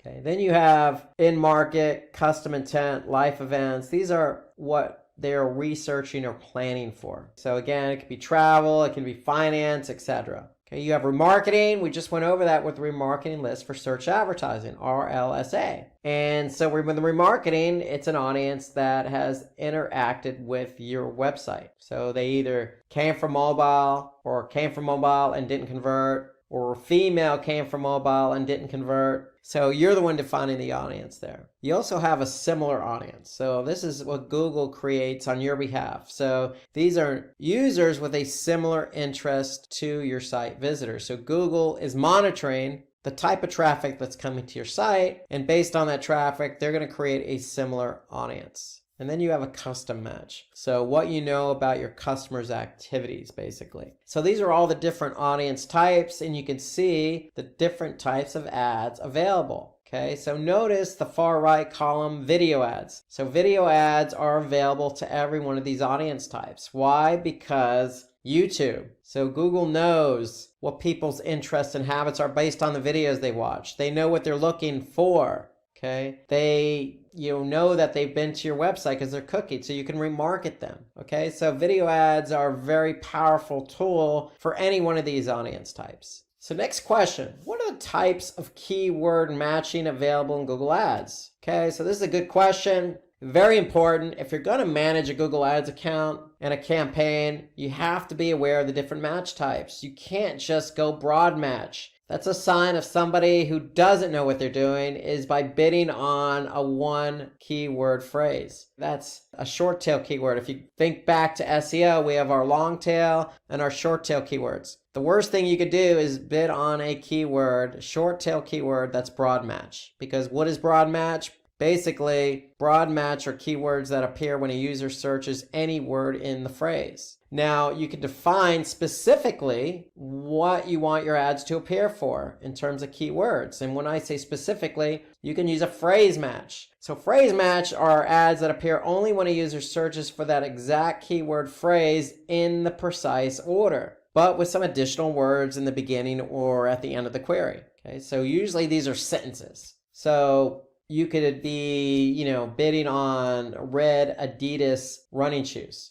And somebody could type in, looking for red Adidas running shoes in Portland, Oregon, okay, as an example. Okay, so as long as red Adidas running shoes are in order in that keyword phrase, then your ad's going to appear because it's a phrase match. And then you could get really specific by doing an exact match. So exact match are keywords that are triggered only when that keyword and exactly that keyword phrase is queried. So if you do an exact match for red Adidas running shoes and somebody types in only red Adidas running shoes, then that's an exact match and your ad's going to appear. So let's take a look at these again. So you got broad match. Okay, we got a term cheap smartphone. So if somebody types in smartphone, cheap phone, smart mobile, phone cheap, any one of those combinations, your ad's going to appear. Now there's one thing you can do for broad match, and it's called broad match modifier. So you could put a plus sign in front of the keyword. For example, let's just say you really want to emphasize the word cheap. Okay, you're selling really inexpensive smartphones. Okay, not just any smartphone, but an inexpensive smartphone. So you can put a plus sign in front of cheap. And so if somebody puts in, just smartphone or smart mobile, your ad's not going to show up because the keyword query has to contain cheap. So anytime you put a plus in front of the keyword query you're bidding on, then that means that keyword has to be part of the keyword phrase. So that's a broad match modifier, if you will. And that prevents you from getting unwanted impressions. So we have phrase match, again, blue smartphone. So somebody could type in smartphone in blue color, cheap blue smartphone. Notice though, the second one where it says smartphone in blue color, your ad's not necessarily going to show up because guess what? Blue smartphone is the keyword query and the query here is not in that order. So remember, in order for you to show up for phrase match, the keyword has to be in that order. So I'm looking for a blue smartphone that is less than $100. Okay, that could be somebody's query. Blue smartphone was in that query in that order. So if somebody says looking for a smartphone that happens to be blue, less than $100, then your ad is not going to show up. So remember, it has to be in that precise order. One thing I want us to go back to on the phrase match, notice that there's quotes around the keyword. Anytime you see quotes around the keyword, that signifies it's a phrase match. Because if we look at exact match, notice there are brackets around the keyword red shoe. That signifies it's an exact match. So if you put brackets around a keyword, then you're signaling to Google that this is an exact match and I only want to show up for the keyword red shoe. Well, the only option that will work here is the second one, red shoes. Okay, so because that's an exact match. Okay, so disregard the first and the third one because shoe and red color is not going to work and footwear that's red is not going to work because this is an exact match. So you're saying I only want to show up for the keyword red shoe. And Google recognizes plurals and singulars together. So if somebody did type in red shoes, then your ad is going to show up. Okay, so moving on, what are some of the reasons as to why your ads could have been rejected? It happens to the best of us. And if you're writing ads and they get rejected, it could be for a number of reasons. So at the end of the day, you're violating Google's advertising policies. So some of the policies that could have been violated are, and just some of the many, we're just listing some here, prohibited content, prohibited practices, restricted content, or editorial and technical. So when you look at prohibited content, I will say this, you're not going to be able to sell drugs. Even if you're selling pharmaceutical products, that's considered drugs, and that's going to be prohibited. Or prohibited practices, like selling drugs online, that's illegal in the state. So you're going to definitely get flagged for that. Okay, so there are a lot of different ways in which your ads can be disapproved, okay? But if you do see restricted content, then that means you can advertise, but with limitations. And usually those limitations are restricted to, say, only Google search and not Google search partners or to a specific geography. So usually the key here is if somebody asks this question, okay, there are a lot of different reasons. Google is usually going to provide the specific or the reason why it got disapproved. And they're usually going to include a link that you can refer to. Okay, so at least Google does that much. They're not going to leave you in the dark and tell you your ad's just been disapproved. They're going to tell you why and include a link that you can go to figure out how you can best resolve the disapproved ad. So what are the different kinds of bidding available in Google Ads? So we already covered part of this earlier on. So remember, Google Search Network is only cost per click, CPC. When we talk about Google's display network, you have three options: cost per click, cost per view, and cost per impression. And CPM is cost per 1,000 impressions. So you're paying per 1,000 impressions. Impression is when somebody actually sees your ad. Cost per view is actually somebody looking at your ad for at least 30 seconds or the entirety of the ad. So if the video ad only runs 15 seconds and somebody watched the entirety, then you're going to pay per cost per view. So if your video is 2 minutes long and somebody watched 30 seconds, you're going to pay cost per view. Okay, so again, let's go through these. Cost per click. It just enables you to set up a maximum price on the cost of somebody clicking on your advertisement. You only pay when somebody clicks on your ad. Okay, cost per view. Again, this is the default method to set the price you'll pay for your video ads. Okay, you only pay when a viewer watches your video advertisement for at least 30 seconds. And then cost per 1,000 impressions. So this is the amount you pay each time your ad is displayed in the search network. And you pay for impressions that are generated for your ad, and you're paying for every 1,000 impressions. So the M is actually the Roman numeral for 1,000. So that's where the M part comes in. So you're paying for 1,000 impressions. So every 1,000 eyeballs, you're going to pay a price. And so cost per impression is good for brand awareness. If you're trying to generate a lot of eyeballs onto your brand, then you'd want to go with a CPM model. Okay, so question 18, what are some automatic bidding strategies? So let's define automatic bidding strategy. Automatic bidding allows Google take over. Okay, not you. Google's taking over and they're the ones setting the bid amounts automatically. And it's going to be based on criteria.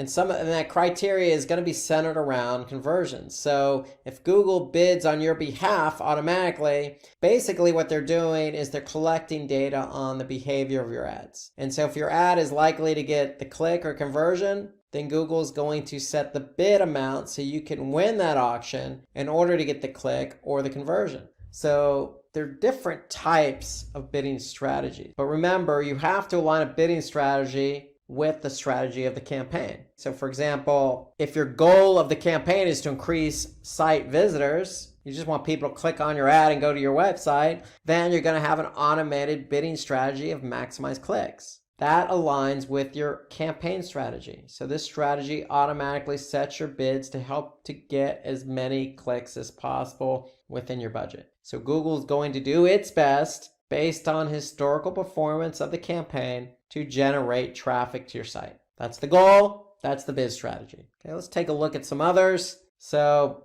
hey, the goal of our strategy campaign is to increase visibility. So that's an easy one. Remember, cost per impressions. Hey, we want to maximize how many people look at our ads. Okay, so target impression share. So this bidding strategy allows your bids to show at the top of the page. Okay, so you're getting the impression, so people are able to look at your ad. Okay, so you're telling Google, hey, I want to be shown at least 50% of the time when somebody types in a keyword that I'm bidding on. So they're going to make sure that they meet your target impression share 50%. So they're going to set your bids automatically to make sure your ad shows at the top of the page so it's seen at least 50% of the time. That's the goal of the campaign, and that's the bidding strategy goal. We set up a campaign to drive conversions. So there are a couple of bidding strategies against conversions. So target CPA. So this strategy sets a search or display bid to get as many conversions as possible, but there's a caveat here. Cost per acquisition is what CPA stands for. So we're trying to get as many conversions as possible, but at a certain cost. For example, if I'm selling t-shirts for $10, do I want to pay $20 CPA for every sale? Do I want to pay Google $20? No. I'd be losing money. I'd be out of business. Okay, so if I'm selling t-shirts for $10 on my website, I'm probably going to put the CPA about $2 or $3, again, depending on my cost of goods. So if I factor in my cost of goods, I'm trying to make a profit, then I'm going to tell Google, look, I'm trying to get some sales, but I don't want to lose money getting the sales. So you're going to put in a threshold, and that threshold is your target CPA. And so Google's going to automatically bid and win the auction for keywords when they feel those keywords can get you a target CPA that you put in. For example, $2. Okay, so the goal of our campaign is to meet a target return on ad spend, meaning return on advertising spend, meaning we're getting more revenue than we're spending. That ratio needs to be positive. So Google's going to help us, again, adjust our bids to make sure that our return on advertising spend meets our criteria. So we could put a ROAS as 100%, 200%, etc. And Google's going to adjust our bids accordingly based on the keyword that they think will meet that criteria of 100% or 200%. So that's target return on advertising spend. And that's there to see if Google can help you generate a profit. So we have another campaign set up. We're trying to get more conversions. We have a budget. We want to spend the budget, but we want to get conversions. So this is a gimme. The bidding strategy here would be maximize conversions. So this strategy sets bids like all the others. It automatically is going to adjust your bid. That is Google. It's going to adjust the bid to help you win the auction based on historical performance. So if a keyword historically has performed in terms of conversions, you better believe Google's going to try and win the auction on your behalf to get the click, to get that conversion. And that's maximize conversions. Okay, moving on, question 19. And this is probably the most important question that you're going to get. If an interview asks you this question, this is what Google Ads is all about, quality score. So what is quality score? So simply put, quality score is a score between 1 and 10,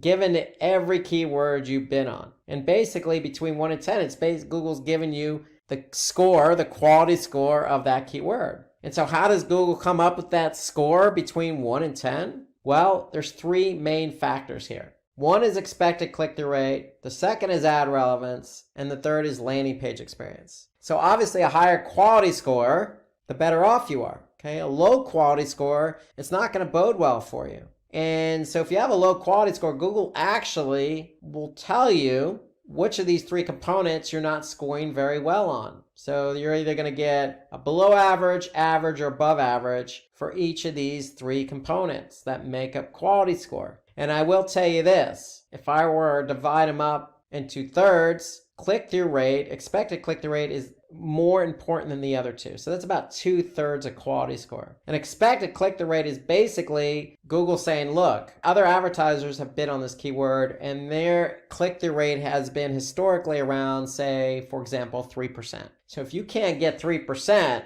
then your quality score is going to suffer. Ad relevance is simply, does the ad or is the ad relevant to the keyword you're bidding on? Likewise for the landing page. But the landing page experience is a little bit more subjective because the landing page has to load well, fast, no pop-ups, a lot of external links, nothing spammy, no ads being served up. So a lot of factors in landing page experience. Google wants to make sure somebody clicks on your ad that they're going to have a good experience when they land on that page. And so quality score is so key here. It is very key because if you don't have a good quality score, the repercussion means you're going to have to bid higher because quality score times bid equals ad rank. So for every auction, whoever has the highest ad rank is going to be at the top of Google search results. So if you have a low quality score, let's just say 1, and you're bidding $4 on that keyword, then your ad rank is 4. 1 times 4 is 4. So you got to keep that in mind because other advertisers could have a higher ad rank or better quality scores for that keyword. So again, expected click-through rate, this just shows how likely it is that your ads will get clicked when shown for a particular keyword. Google expects a certain number here. You should always try to achieve the highest click-through rate possible. And click-through rate is simply how many times your ad was seen versus how many times it was clicked. That's all click-through rate is. Clicks divided by impressions. So you should always try to achieve the highest click-through rate possible. That will avoid getting a low quality score. Ad relevance. So ad relevance simply means how relevant is your keyword to the ad? Okay, so if you're bidding on red Adidas running shoes, then make sure your ad discusses and mentions multiple times, naturally, red Adidas running shoes. Okay, and remember with those text ads, you have 3 headlines. You have 2 description lines of up to 90 characters. You have site extensions. Okay, you have path 1 and path 2. That meaning you can add additional keywords to the end of a URL. So you have lots of opportunities to make sure the ad is relevant to the keyword. And then landing page experience. Again, this is a little subjective, but hey, Google's going to use landing page experience to estimate how relevant and useful your website's landing page will be to people who not only click on your web, but land on that page. So does that page load fast? Does it have any unnecessary pop-ups? Does it have some quirky external links that look spammy? Okay, you got to take all these things into consideration and think about the end user here. And then last question for search engine marketing. So what are the hallmarks of a good PPC landing page? So going back to landing page experience, this is a good segue. So you always want to make sure you have an attractive and powerful headline on the page. Remember, it's got to be a nice flow. You're bidding on a keyword. Somebody types in the keyword. They see your attractive ad. They click on that attractive ad, which has the keyword in it. They click on the ad, they go to the landing page. They want to be able to see something very similar to what they typed in, the ad they saw. They want to be able to see it seamlessly on the landing page. And so that attractive and powerful headline should include that keyword. Should also have persuasive copy that can convince prospects to convert. To me, bullet points always work here. Simple bullet points, easy to read, easy to understand, easy to just convey the positives about what you're trying to sell or convert. Have engaging media, like videos. Videos always help because they're interactive. It keeps people engaged longer. Or have some really good images. Don't just go stock photography. Complement the video with some images. And then your landing pages should have enough white space to draw attention to specific elements on the page, and meaning don't cram the page together because remember, users are also coming to these pages via mobile. So you got to take that in consideration as well. So cramming your pages full of content, videos, and images is probably not going to bode well. So make sure there's breathing room for people to read, understand, and react. And those are hallmarks of a good PPC landing page. Some other factors here, adding trust indicators like some statistical evidence, meaning how many people downloaded your app. You can always have testimonials, third-party sales of approval like Better Business Bureau. Privacy policy links help. Okay, so you want to add some things in there that's going to, give you credibility. Okay? Having a properly designed lead capture form to collect visitors' information is always helpful. If you're trying to get that conversion, then have a lead form. Make it simple. Don't have a lead form with 20 forms or fields. Have a simple name, email address, make the phone number optional, and have one field that they can type in specific information. And then last but certainly not least, have a good call to action. So make sure that call to action aligns with what you're trying to do. Again, you're selling those red Adidas running shoes. If they're on sale, then make sure the call to action aligns with that sale. You can always say, 20% off for the next 2 days, or $10 off if you purchase today. So have some good, strong call to action. Okay, let's turn our attention to email marketing. So email marketing is traditional digital marketing channel. It's been around a while, and you're going to be asked some questions that are going to encompass a lot of things related to the delivery of emails.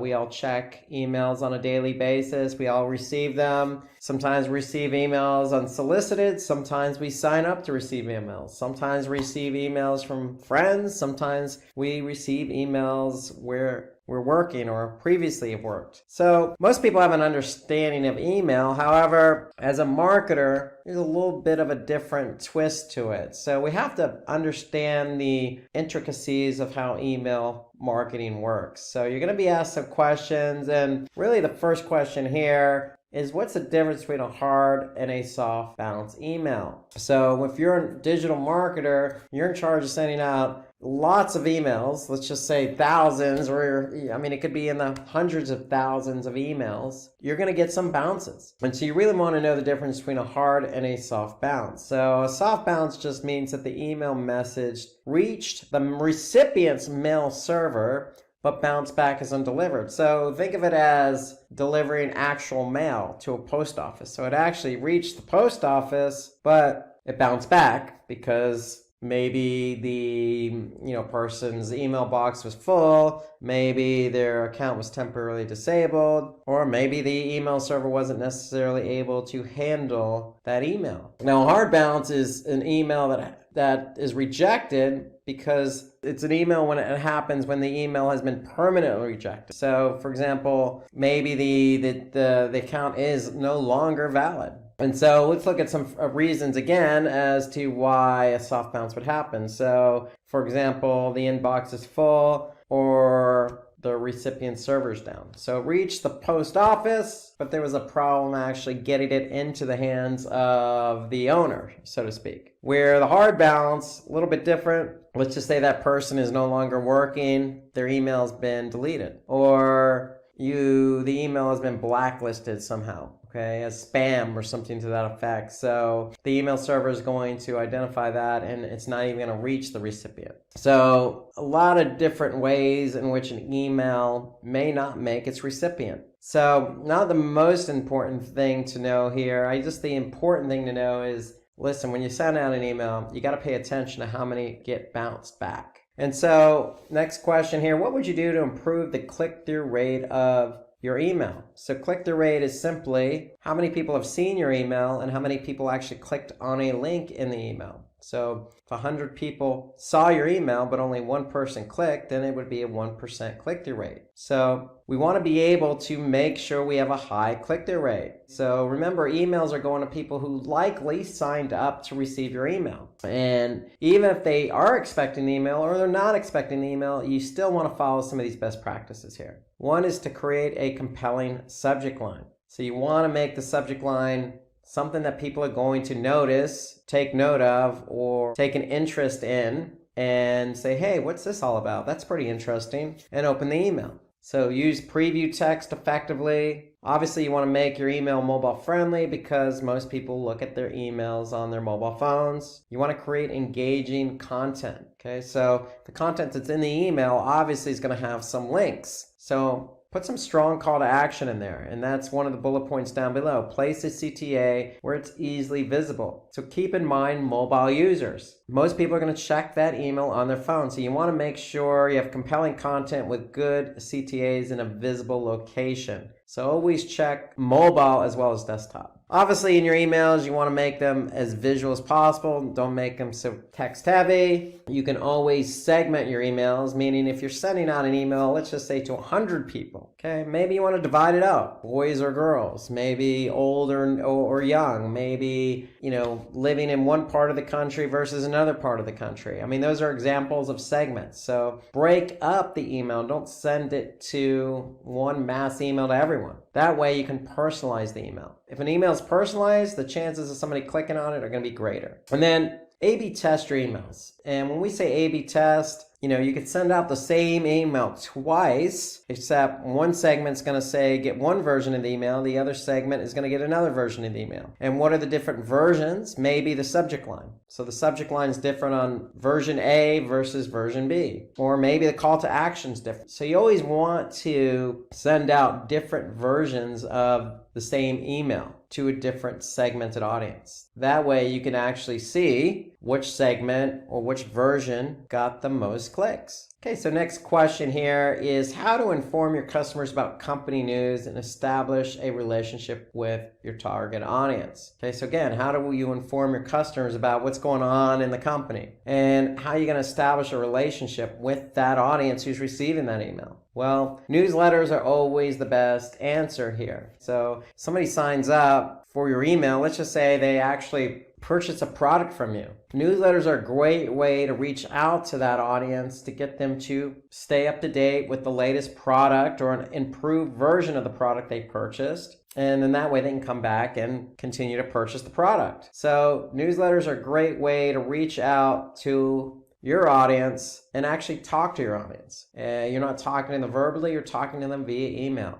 So you send out that email campaign, maybe it's once a month. Hey, we noticed you bought this product. We have similar products, just like the one you bought. Or, hey, if it's a software, maybe, hey, we've got upcoming updates to our software. Make sure you go to the website and get the updates. Or we have a new and improved version. So all these things you want to communicate to your audience via email. That's going to get them to get to the website, and that's going to get them to, purchase more, update, upgrade, whatever. So newsletters, the way to go. So again, some basic tips here. You want to create your newsletter with 90% educational and 10% promotional. So remember, you're sending out a newsletter to people who likely signed up. So you're educating them about your products. Always create interesting subject lines. You want, whether they know you or not, you want to create the subject line so somebody's going to click on it. So make sure you design your emails appropriately, okay? So if you know you're sending, let's just say baby products to mothers or expected mothers. In fact, this is a real life example because I used to work at Gap, and Baby Gap was,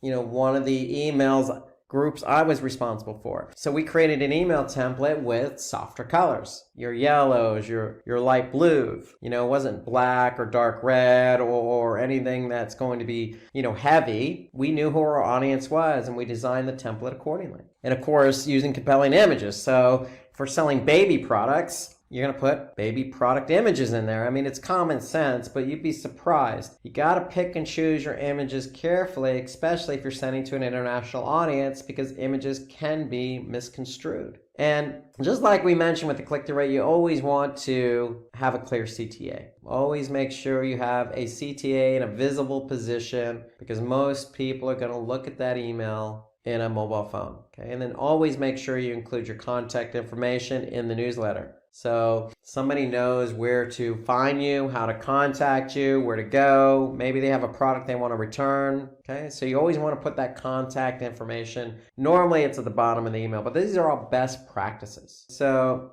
here's some examples. Okay, we got, check out the latest cosmetics from our new collections. Notice the image and notice the call to action. So you can see trendy collections. We got some other products you may want to buy. Okay, 5 important skincare products that everyone should have. View more. So you always want to have that call to action in a very visible place. So define following metrics: open rate, click-through rate, and response rate, and forward rate. So these are metrics related to email marketing. So you're going to have to know what these are. So we already mentioned click-through rate before when we talked about best practices for improving the click-through rate. So for those of you that remember what that is, go ahead and put that in the comment section below. It's just a little pop quiz for you if anybody remembers click-through rate. But let's take a look at open rate. So open rate is the percentage of the total number of recipients who actually open the email. So if you send it to X amount of people, how many people opened it? That would be the open rate. So how many people open it, but you're gonna take out the people who bounced it. Whether it's a soft bounce or hard bounce, okay, you're not gonna count those people. So if you had, let's just say 20 people open the email and you sent it to 100 people, and you had nobody bounce, then it would be a 20% open rate. Okay, click-through rate. Again, pop quiz. It's just how many people actually clicked on any of the links in your email, and that's just divided by the number of emails you've sent out. Okay, response rate. Okay, so response rate is the percentage of the total recipients who clicked on the link of your email campaign and actually completed an action. So what is that action? Well, it could be downloading something, watching something, purchasing something. So that's the response rate, similar to conversion rate. If you're working in a digital marketing channel and you're driving traffic to the site, you want that traffic to do something. Well, it's no different in email marketing. We want people to take action. We're just going to divide that by the number of emails delivered, and that gives you your response rate. So let's just say you did send in 100 emails. You did get 20% open it, and of those 20, let's just say one person went on to purchase. Well, you'd have a 1% response rate. And then a forward rate, simply the forward rate refers to the rate at which your subscribers share your email with others, friends, family, etc. And you may have that as a call to action in your email. In fact, that's a best practice. So it's just the number of clicks on a share divided by the total number of delivered emails. And you're going to multiply that by 100 to get the percentage. And so most email marketing platforms do measure forward rate. Okay, let's take a look at question 25 here. How to recapture inactive customers. What you want to do here is re-engage subscribers with gamification. Opt for subject lines like, "We have been missing you," or "Did we do something wrong?" You want to run a poll or a competition to re-engage with your subscribers. Again, trying to get people involved. These first three are all about getting people involved. So personalize your emails. Talk to that person as if, "Hey, look, I haven't heard from you in a while. How about coming back and taking a look at our new products?" Just as you would a friend. So design always matters, especially knowing that you're talking to customers who haven't been active. Okay, this is a segmented audience, somebody who's inactive. So you want to have the right design, the right message, the right subject line that fits with that customer's inactivity. So you want to try and do everything you can to get that customer back. And then you want to follow a consistent schedule. Okay, so ideally, when you schedule an email, you want to schedule the best time. So you have to know your audience, obviously. And then you can always ask for feedback. Why are they inactive? Why haven't they purchased in a while? So the whole idea here, from gamification, like trying to, make a game out of it, so make it competitive, to adding polls, to really personalizing it, these are all things that you can do to get your customers back. So 26, so what are the different ways to segment buyer personas? So again, when we talk about segmentation, we're talking about taking a smaller piece of the entire pie. So what's one way to break up that pie, if you will? By geography. Okay, so with geography, you could target your audience based on that area. And it could not necessarily have to be by a part of the country. It could be all the way down to the province, the state, the actual city, the county. Okay, if you live in a small village, okay, all the way up to the continent. Okay, so think about how you would break out the segment by geography. Now, obviously, if you break it out, let's just say the United States to the southern part, well, the southern part, in the winter, in the United States, the southern part is not going to be as cold as, say, the northern part. So that should tell you, hey, if we're going to send out an email in the winter, we're not going to use snow and blizzards as our theme. We're going to use probably a little bit of sun. So breaking it out by geography helps you understand where your audience lives. You also have demographic segmentation, and this is simply just age, education, income, gender, where people work, okay, nationality, anything that's going to identify that user. So this is the best way to segment. If you know who your audience is by income or gender, you're talking to a group of like-minded people. If they're all the same age, from the same generation, then you could talk to them appropriately. Okay? You're not going to talk to an older person the same way you would a younger person. So think about demographic segmentation, because it really helps you hone in on your messaging. And you have behavioral segmentation. So behavioral is based on your audience's behavior. Have they purchased before? Have they never purchased? Were they searching for something? How long did they stay on the site? What products were they looking at? Are they a lifetime customer? So you can look at behavior and decide how you want to break out your emails by behavior. And this is a really good way. If you're not even sure who your audience is or where they live and how old they are, you could certainly break out your audience by behavior, because you know who these people are based on what they've done previously, because you're going to track that information with analytics. So, one way is obviously if somebody's purchased. That's a good way to segment, because you know these people believe in you, believe in your business, believe in your product. So the way you can message to somebody who's purchased before is going to be different than somebody you don't even know who they are, if they purchased or not. Okay, so behavioral segmentation to me is one of the easiest ways to segment your email list. 27, how would you drive repeat customers through email marketing for the below scenario? Okay, so this is a pop quiz, if you will. Again, for those of you that got click-through rate correctly, kudos. Let's see if you can go 2 for 2 here. Okay, so if you know the answer to this, go ahead and comment below. But let's just say, give a few examples of subject lines to drive engagement for audiences based on the following. So if I had an audience between 20 and 30 years old that were female, and the product were sandals, okay, what would some of your subject lines be? So I'm going to give you a minute to think about that and put it in the comment section below. Now remember, this is an interview-based question, so you're going to have to think on the spot. I'm going to give you a minute, but if somebody presented that to you in an interview, you need to be able to, react fairly quickly and come up with some really attractive subject lines here. Okay, so here you go. Here's another one.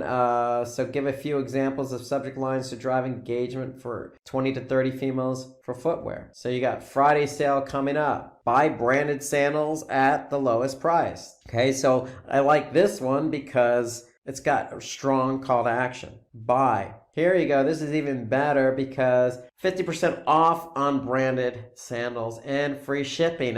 Who can't beat free anything, including shipping? And if it's 50% off, these are key things. So you're putting the promotion and the percentage off all in the subject line. So that's really going to grab somebody's attention. Weekend sale for women starts now. Okay, with a little emoji. That never hurts. So those are all good subject lines. They all tend to work because they all have an element of a best practice in there. So here you got, the Friday sale coming up is just giving people notice. Okay, the stronger call to action on the buy, you're putting the promotion in the subject line, and you're using an emoji to really just drive home the point. So all these subject lines will work. And hey, at the end of the day, remember, you want to test your subject lines. Okay, moving on to the next question. Speaking of testing, what is A/B testing, and give some examples of A/B testing? Okay, so we talked a little bit about A/B testing with subject lines. So simply, A/B testing when it comes to email marketing is just a method to analyze which of the two email campaign strategies is most effective.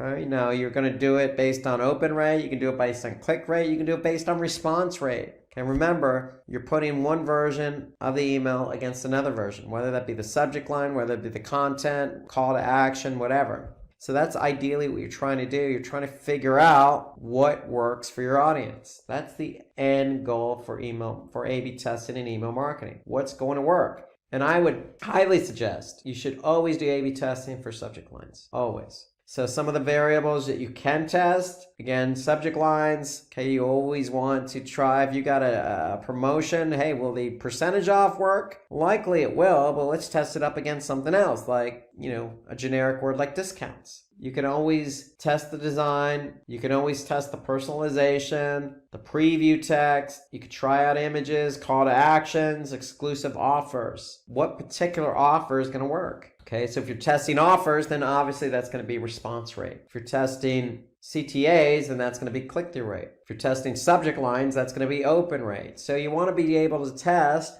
different elements of the email to figure out what works and what doesn't work. Okay, so how to prevent email from getting into spam. So if you're an email marketer, this is your worst nightmare. You don't want your emails to get spammed. So that doesn't bode well for you. So most email marketing platforms like MailChimp or Constant Contact measure spam. So some of the important ways to prevent this is, hey, improve your open rate. Remember, going back to the first question, second question, you want to have really good subject lines here. Okay? And you want to segment your audience. So if you know who you're talking to and you have a cool subject line that's going to get somebody to react and open, then that's going to prevent somebody from spamming your email. Okay, you can always customize your from to make it look like it's coming from, in this case, Rob Sanders. Check if you have included an unsubscribe link. Okay, so give people the option to unsubscribe. If they don't have the option to unsubscribe, they could just report you as spam. Make sure your emails work on different devices. Okay, you want to optimize your images for email. Make sure they're not big and they don't fit on a mobile device. Okay, prefer more text and fewer images. And then avoid grammatical issues. You want to come across as professional. You don't want somebody looking at your email like, who sent this? Why are you sending this to me? I don't want to hear from you again. I'm going to spam you.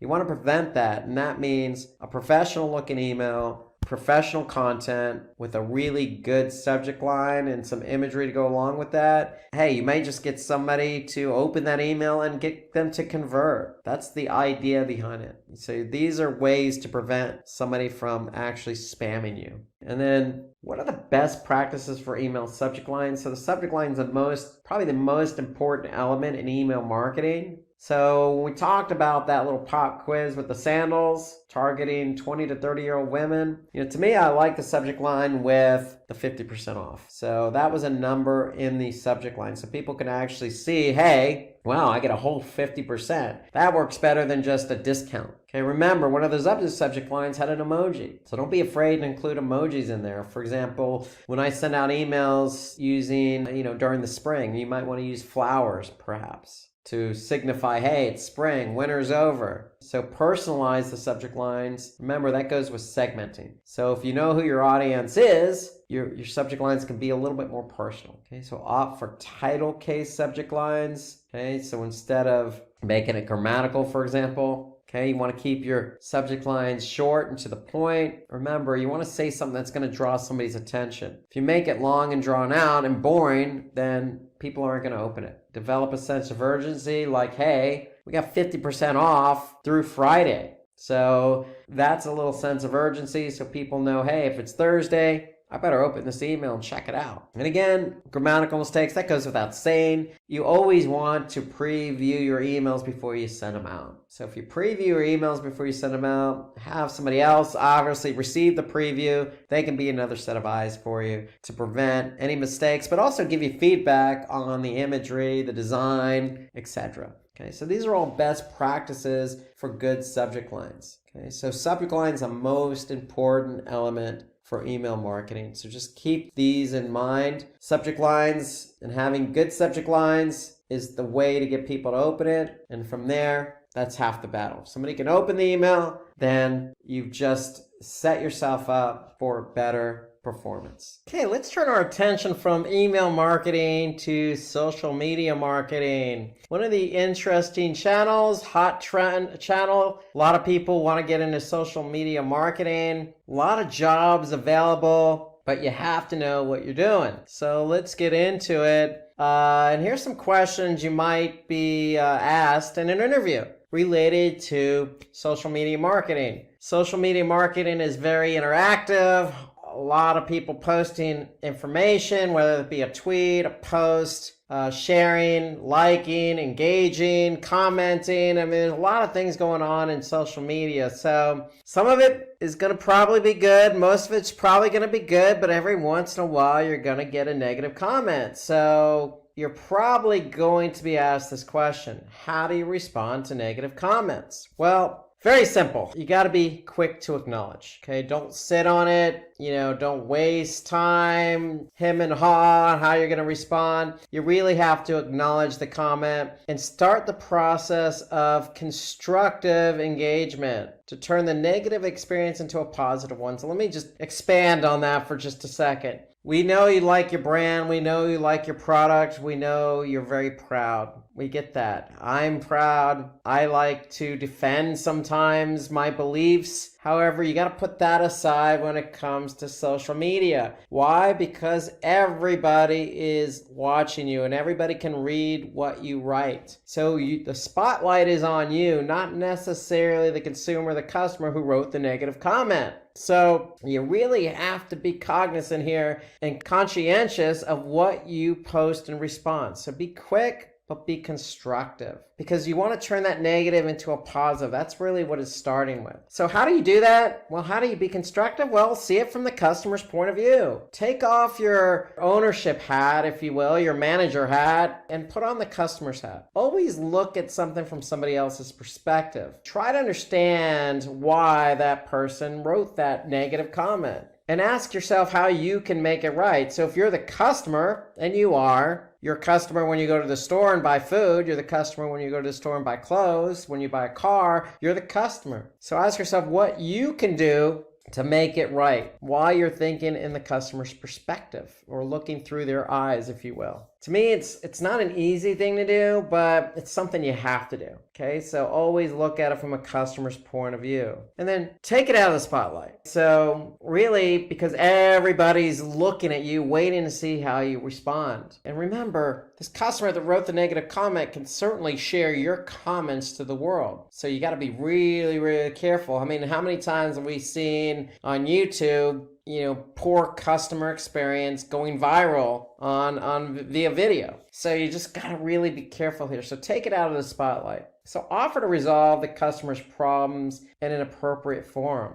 Offer up your phone number and email. Give them a link to a feedback form, or get their email or phone number and call them. These are the best ways to really spin this into a more positive experience for the customer. I mean, at the end of the day, it could become something really small and silly, but don't make a mountain out of a molehill. If it is something small and silly, how you respond could make it into more than what it really is. So be quick, be constructive, look at it from the customer's point of view, and offer as much support as you possibly can. Okay, that's how you want to respond if somebody asks that question in an interview. Some other comments here. So keep track. Although the issue might be solved, it doesn't necessarily mean the commenter has gone away. So follow up with them. If you resolved it, follow up with them a month later. Hey, surprise them. 2 months later, give them a discount. Okay, you'd be surprised. Positivity goes a long way. And it's always nice when somebody actually follows up with you after the fact, just to make sure they want to know that you're taken care of. And then don't feed the social media trolls. Okay, so ignoring trolls across social media will make sure they don't enjoy the notoriety it brings. So don't even allow the negativity to feed itself. So that's why you really have to stay quick, constructive, look at it from a customer's point of view, and just turn this whole experience into a positive experience. It's an opportunity for you to hone your skills. Okay, let's move on to another question. So somebody may ask you to give an example of a successful social media campaign. Okay, so if you're going in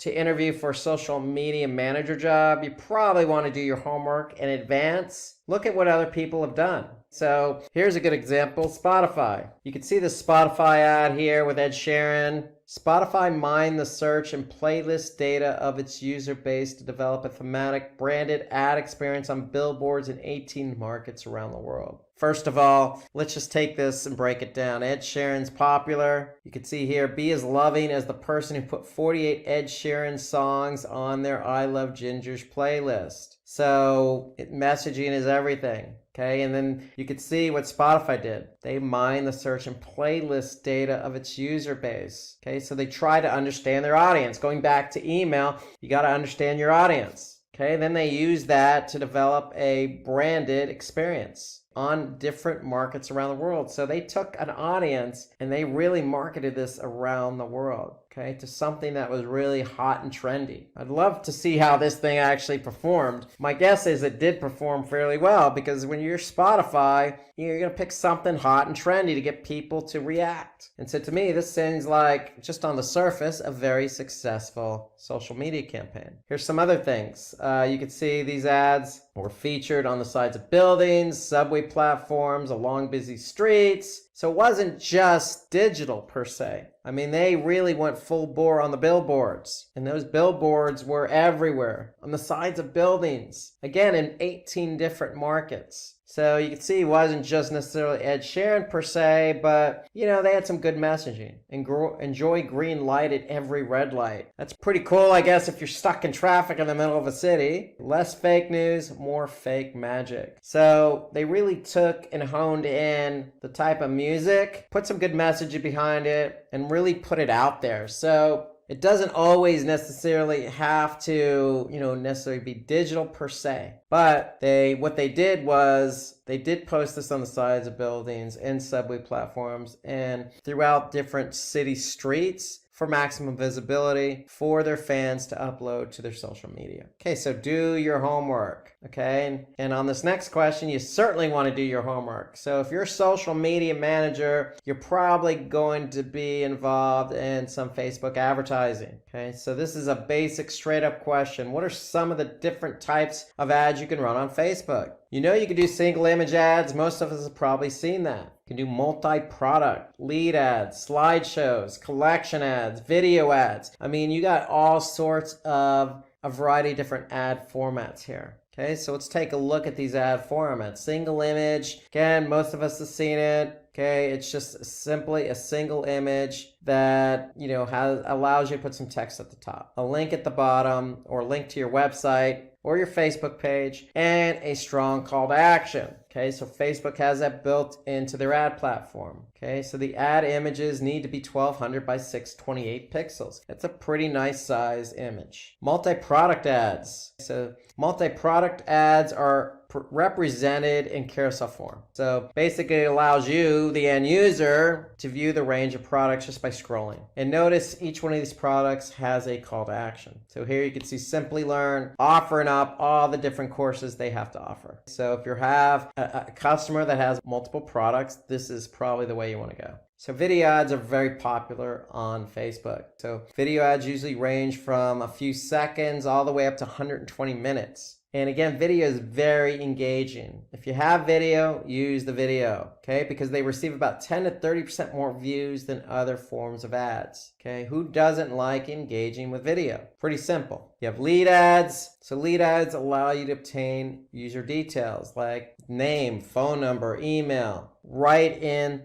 Facebook's environment. So it allows you to collect information right then and there. So lead ads can be effective if you're trying to get people to sign up for something. Slideshow. So we looked at those multi-product ads where you had the carousel. Slideshow simply just allows you to rotate different creative with nice imagery. So the key here is nice imagery. Okay, you want to put your best foot forward, choose the right imagery, just like going back to the email marketing, going back to pay-per-click. You want to use some effective ads here and images in the ads. Okay, you also have collection ads. That's another option on Facebook. So collection ads combine video, slideshow, or product images taken from your product catalog. So I would recommend this for users who want to advertise several of their products at once. Okay, again, Simplilearn has a lot of different courses, thousands of courses. So, collection ads works for them. You can see here, you got social media certification, you got PPC certification, SEO certification. Okay, these are all different certification courses you could take at Simplilearn.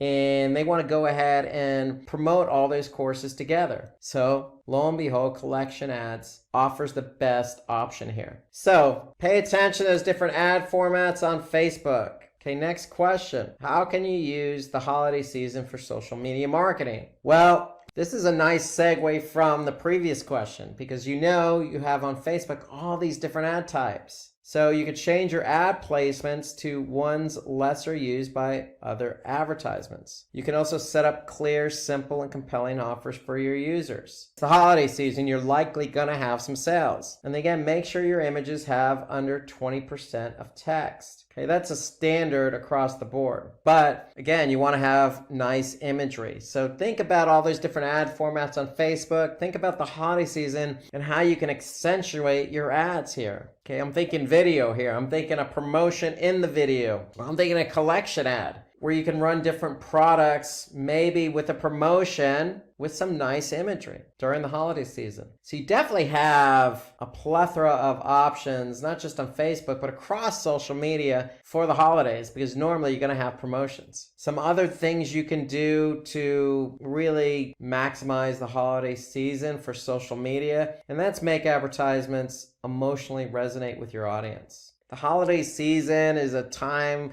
really where you reflect on the year, you get together with friends and family, and it's religious and, it's a feel good. In some parts of the world, the weather changes. So you want to resonate on that. Okay, you want to resonate on that emotion. Okay, you always, holiday season or not, you want to monitor reports to scale successful ad campaigns. And obviously the ones that aren't performing, you want to pause. Okay, so with the holiday season, you're likely going to have an uptick in traffic, an uptick in eyeballs. So pay attention. You don't want to spend money for money's sake. So on Facebook, it's a cost per click model. So you don't want to be generating clicks without seeing any results. So go ahead and pay attention, maximize those ads that are performing and get rid of the ones that aren't. Okay, and then connect the holiday with your products or services. So again, think about which ones you're going to accentuate, which ones you're going to make more prominent during the holiday season. And again, thinking back to the Facebook ad types, I'm thinking carousel or collection ads. If you can really pump up some of your products and have a nice promotion with them, you can run some nice collection ads on Facebook. Okay, moving on to the next question. So somebody may ask you, hey, how do you make content go viral? Okay, I always wondered that myself. How does content go viral?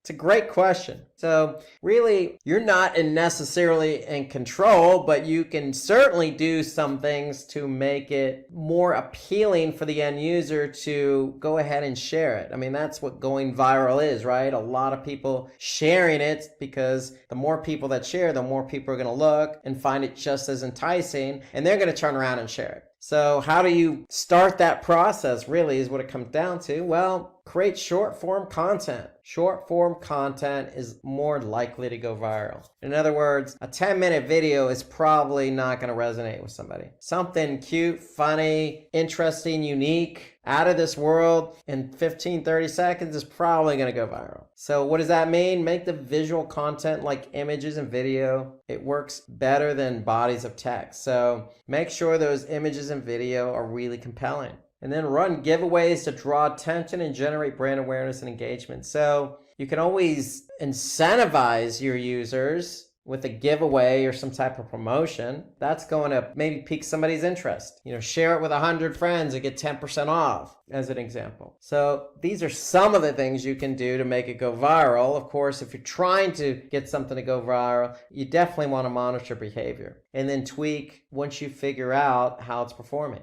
Okay, you may have chosen the wrong images. You may have the wrong promotion. You may find that the content's a little bit longer than you probably like, and you may want to cut it down. Some other things you could do here is use some trending hashtags and topics on your post. So ride that wave, if you will. For any surfers in the audience, hey, two people can ride the same wave. So if you got a trending hashtag, use that hashtag with that video or post. You can always ask users to interact, okay? So you can always ask them to like or share, especially if they're your audience. Because when somebody actually shares it, that means they're sharing it with somebody else who also has an audience. So that's a quick way to get the ball going, so to speak, the ball bouncing. Okay, so next question. Which industries perform better with different platforms? Great question. There's a lot of different social media platforms. You got your most popular ones all the way down to your least popular ones. I mean, let's face it, social media platforms are also geographic. So some social media platforms are more popular in, say, the United States than, say, India or Russia, and vice versa. We know China has a lot of different social media platforms that most Americans in the United States don't even use. So you got to keep that in mind, but we're not talking about geography, we're talking about industry. So you got to also think about industry here. So generally with Facebook, it's usually food and beverage, news and media, e-commerce. Those are the types of industries that you might tend to see on Facebook. When we talk about e-commerce, it could be clothing, it could be restaurant. Okay, selling, or it could be a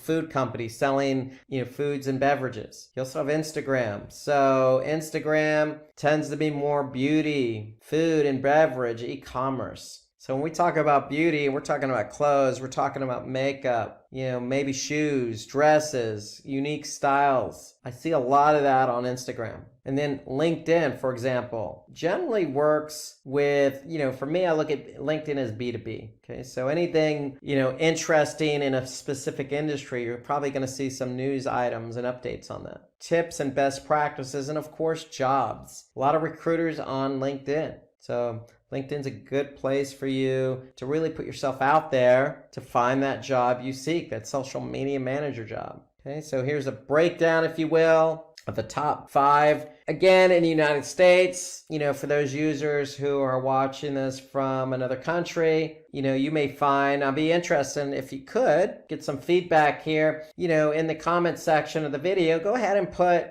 the social media platform you use in your country. And generally, what do you see on that platform? Do you see food and beverage? Do you see gaming or entertainment? Do you see e-commerce? So share your thoughts and knowledge with the rest of us. So next question, how would you measure social media marketing success of an organization? And this is a likely question, a question you're likely going to get, okay? How do you measure success? And that's across the board, not just social, but PPC, email marketing, display, affiliate. So really, you're always going to have the right answer if you talk and think about conversion. So with conversion, it's about tracking content downloads or sales or registrations or lead gen or form submissions. Anything where you're going to get something in return. Okay, so to me, that's the general answer here.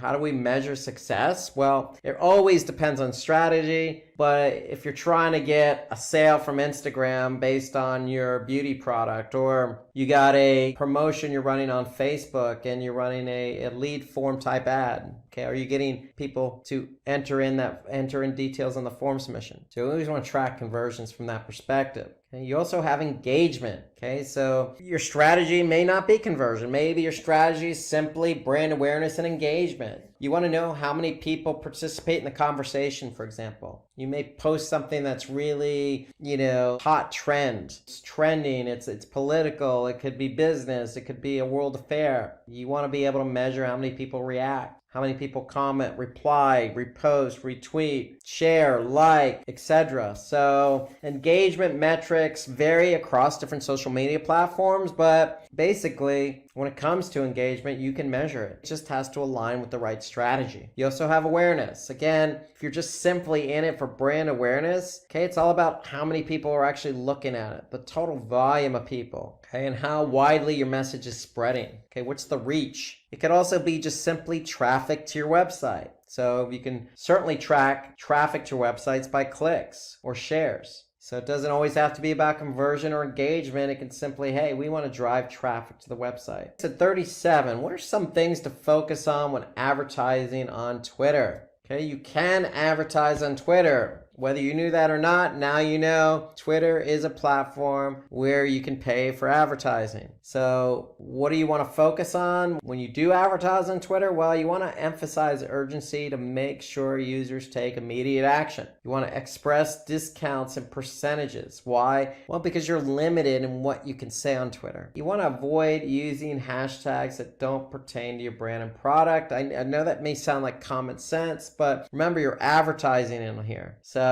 you got to be really, really, really careful because you're paying. You're paying for somebody to either look at that ad or click on that ad. So some other things you want to keep focus on is your ad copy. It's got to be short and to the point, and then make sure your ads are mobile friendly. Again, just like most social media platforms, Twitter's no different. People are looking at Twitter on their mobile phones. So video ads should have subtitles, images in the proper ratio. So you always want to think mobile, because most people are using mobile on their mobile phones, whether that be in the browser or via an app. Okay, next question. How can you use social media to promote your event? Okay, so you got an event coming up. I want to promote it. So you're going to turn to social media, and the first thing you do is have affiliates, fans, and attendees share resources about the event. Okay, leverage your community, in other words. Okay, you can remarket the event to potential attendees using Facebook ads. So you can do remarketing, and remarketing is basically, hey, somebody who's seen it or been there or done that, you're retargeting those people. You can use photos of attendees in social updates. So depending on the event, you can have some really high profile attendees speaking at the event or just attending the event. So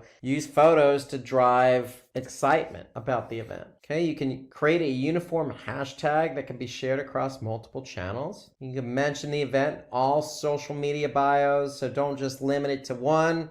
Cross promote it on Twitter, LinkedIn, etc. And what you could do is, if you've run other events in the past, create a highlight reel from prior events. Show people, hey, your events are the events you must attend. They're the go-to events because they're popular, they're successful, good attendees, usually good attendance. And then some other things you could do here, share behind the scenes visual content. And again, you could share pictures of guest speakers along with their quotes. Okay, so you want to do everything possible at your disposal, especially on social media, to really pump up the event. Next question, how can you perform A/B testing on your ads? So for those of you that listen intently on the email marketing part, remember, A/B testing is key with email marketing. What do we test in an email? We're testing subject lines, we're testing layout, we're testing call to action. So the same thing here on social media. You want to do continuous A/B testing to figure out what works and doesn't work. It's very simple. The great thing about Facebook is they got an A/B test feature built in. So you can certainly test different ads. Great thing about Facebook I like is that you can simply start out with an ad by running an A/B test. You could simply test the imagery. It could be a male versus a female. You could test the call to action. A lot of things you could test. So things you can change are, again, color of the elements. You could change the positioning. You could change the audience you're targeting, the call to action. I mean, everything, because the whole point is you want to see which one works, which one doesn't work. So testing can be done initially on broader elements and then smaller, finer details like statements in your ad copy. So you could start out big just by testing the imagery. And so if the female tends to work better than the male, then you know what works in terms of imagery. Well, take the next step and start honing in on, say, the message. And then once you figure out what message works, then you can move to the next element, like CTA. Some interesting questions you may get include, what are some things to focus on when setting up your ad creative? This goes back almost to the A/B testing. You want to use ad creative that's attention grabbing and relevant for your business. So use a primary but bold color scheme. So you also want to stay away from clip art. Okay, so again, align your imagery really is important on social media. Don't use some basic cheap clip art. You don't necessarily always have to use stock imagery either. I mean, it could be imagery you took that's very relevant and unique to your product. But if you do that, don't use low resolution pixelated images. Use images that are well lit. So decide on the aesthetic you want for your creative. Clean and minimal or colorful and vibrant. It really depends on the advertisement, what it is you're trying to promote. Okay? So some other things to focus on here: to create attention grabbing ads, show images of people benefiting from your product. And Coca-Cola has done this forever. When have you never seen a Coca-Cola commercial with somebody with a smile on your face drinking a bottle of Coke. I don't think I've ever seen an advertisement. So when it comes to food, you should always have somebody in there enjoying the food. If it comes to clothes, you should have somebody looking like they really enjoy wearing these clothes and they look great in them. You want to accentuate that with,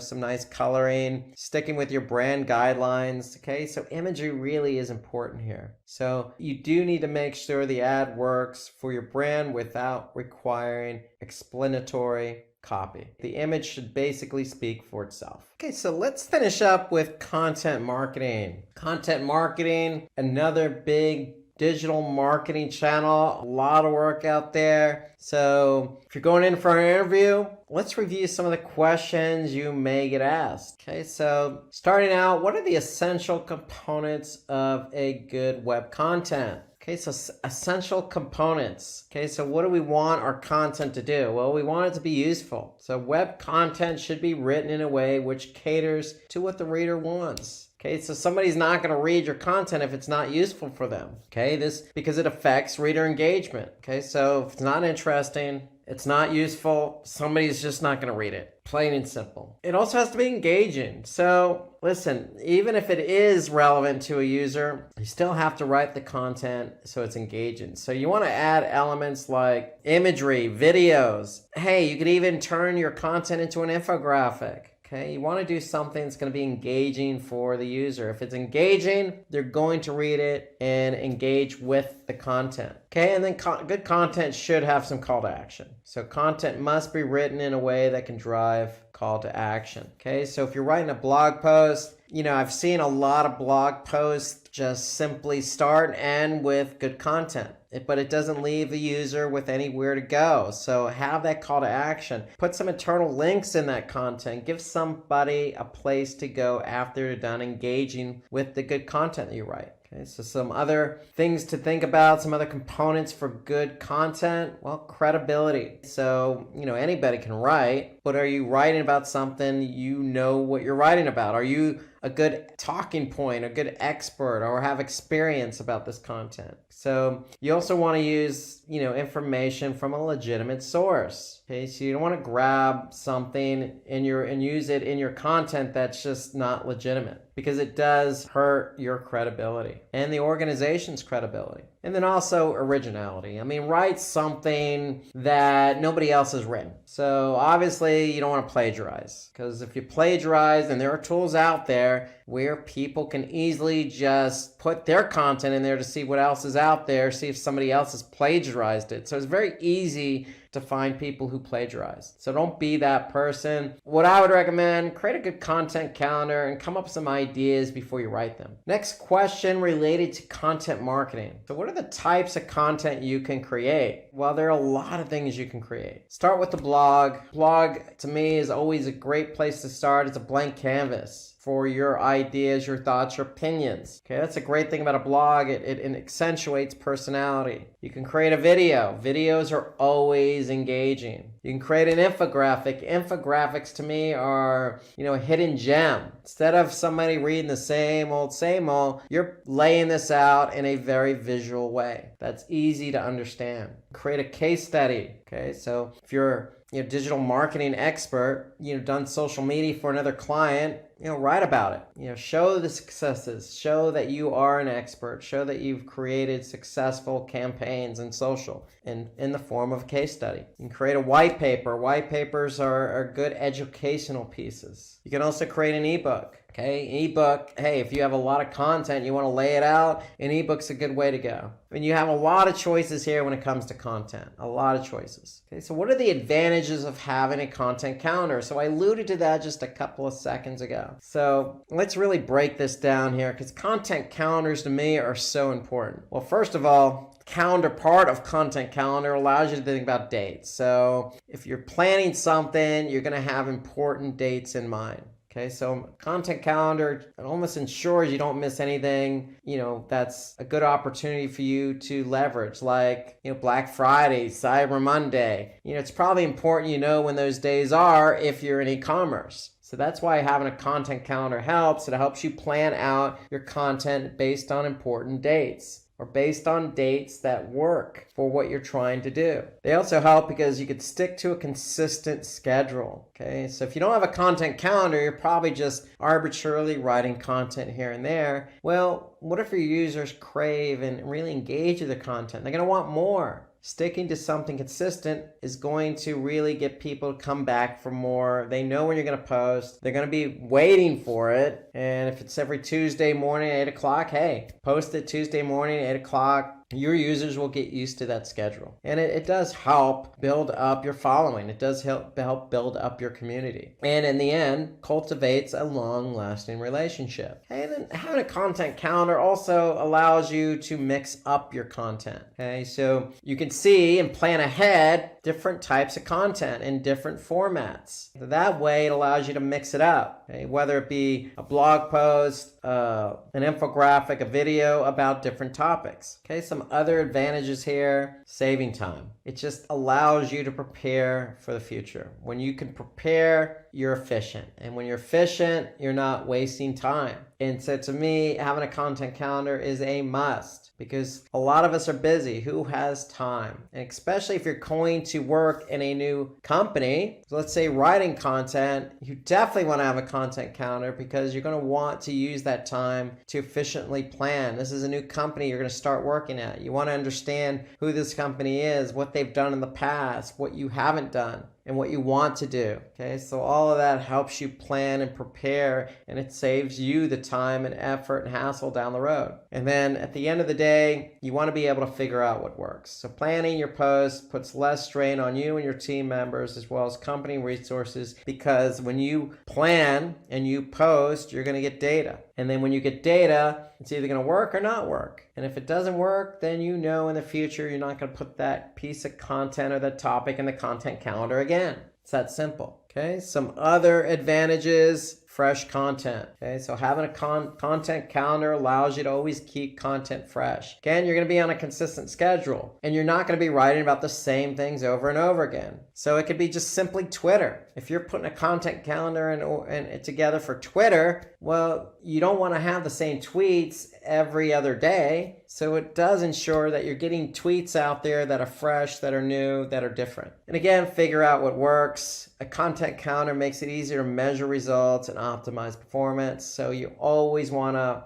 maybe put some metrics in with your content calendar, so you can see side by side content historically that has performed, content that has not performed. Okay, so next question you may get: what type of content works in each stage of the customer lifecycle? So you have awareness, engagement, purchase, post-purchase, advocacy. Okay, so let's break these down here. So awareness. Okay, so you want people to understand who you are. Okay, that could be a guest blog, an influencer helping you out. It could be a cold email, a video that can potentially go viral, a social media post, introducing a product. You have engagement. So you want people to engage with your content. What are you going to do to get people to engage? Well, you could certainly write an email and have people open that email and go to your website. You can have an ebook where people can actually download and read it. Or you can have a blog where people can comment, or a landing page where they can fill out a form submission. You have evaluation. So with social media, we know there's a lot of engagement going on, but when you're putting content out there, you can certainly open it up to testimonials. Okay, you can generate white papers. Okay, or you can generate case studies. Case studies are a good way for companies to evaluate what you've done in the past. If you've worked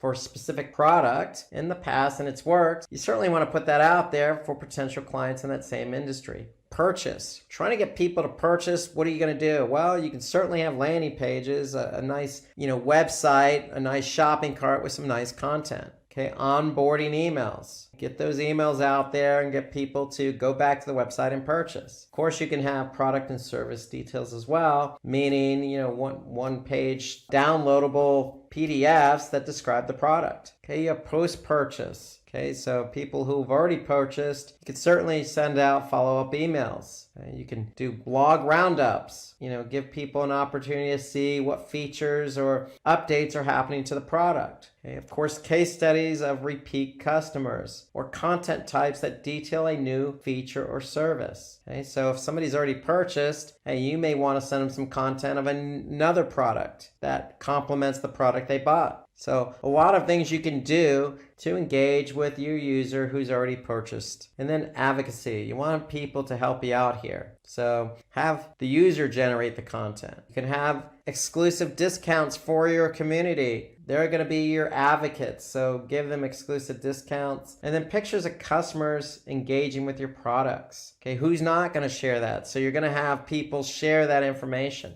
In other words, you can generate content where, hey, people can help you out here and be your advocate. Okay, so how do you decide what topic and subject to write on? Okay, well, going back to the content calendar, that always helps. You can see what you've put in that content calendar. But there are some other methods you can use. And you could certainly identify your target audience. And not only identify your target audience, but what their needs are. Okay, so you can write content based on audience. So you could certainly do some research with keywords. Okay, what's trending? What keywords are not trending? Okay, and write around what's trending, for example. Okay, you could certainly take a look at social media, for example, Quora. I always look at Quora. Quora is interesting, entertaining, informational. Hey, people are certainly having conversations on Quora. And you can certainly analyze those conversations because they certainly get in depth, and you can decide, hey, do I want to write a topic around something that really just won't go away in terms of conversing? Quora is a good example of analyzing conversations. They tend to be a little bit more in depth. So some other things you could do,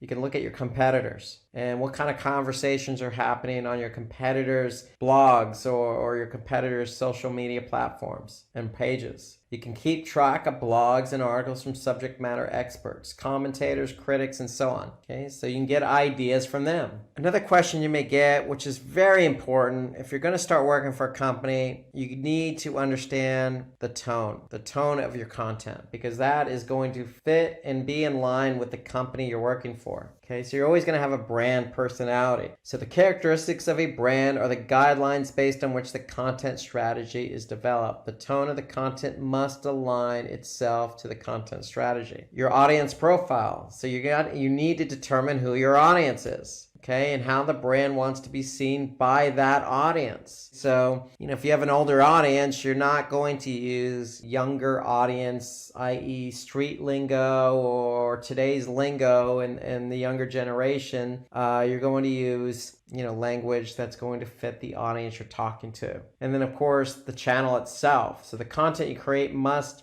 be irrespective of the channel and consistent with brand attributes. Okay, so you gotta pick and choose the channel. If it's LinkedIn, for example, hey, LinkedIn's more business oriented. Okay, so you're not gonna be, as humorous as you would be, say, on Instagram or Facebook. All of these have one thing in common. Again, that's brand guidelines. You have to stay within the brand. What is the brand's personality? How do we want to talk to our audience? And what platform are we using to talk to our audience? How do you promote your content once it's live? Well, that's always a good question. Hey, you doing the work, putting in the hard work to create this, it could be a video, and videos take a long time. It could be an infographic, an ebook. Okay, so send it out via email. Okay, if you have an email list, send it out and let people know this content's there. Put a link in the email or even a piece or snippet or preview of the content in the email. So you're using the email to broadcast and encourage people to, if it's an ebook, get the rest of the ebook. Okay, you can certainly leverage social media to engage with your community. That's the best, just as good as email. Get out there and let people know, hey, I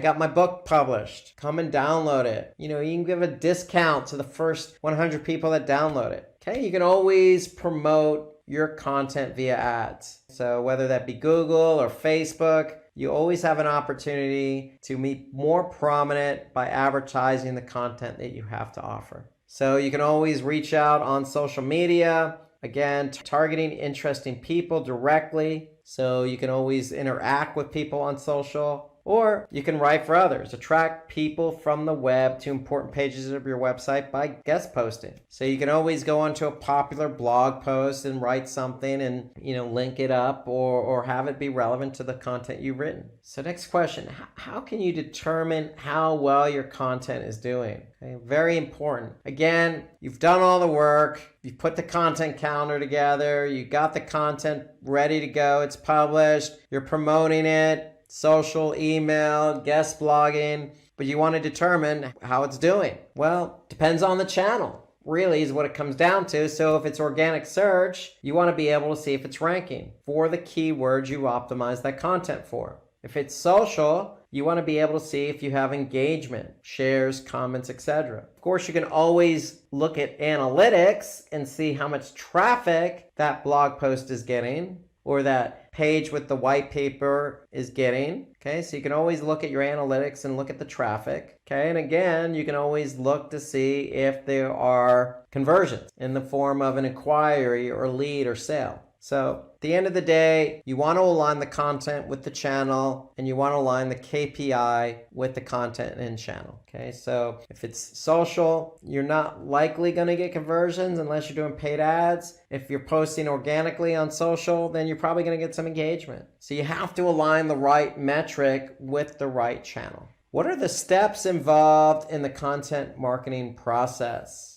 Okay, so you really need to decide what goal you want to achieve with the content marketing campaign. So that goes back to what I was just saying a minute ago. If you have content you post it on social, then what's the goal? What are you trying to achieve? Well, you're probably going to get engagement and likes. You need to define buyer personas to determine the audience best suited for your content. Okay, so you're always writing for an audience and you're going to market that content for that audience. So you always got to keep that in mind. Okay, run content audits to determine the best type of content that can be used. In other words, how did it perform? What kind of engagement did you get with the infographic? Or did that video really perform well? Or do we want to use, a blog post next time around or an image next time around? So continuing on here, you want to choose an appropriate content management system. Okay, so how are we managing all this content? Okay, is it WordPress or is it another platform?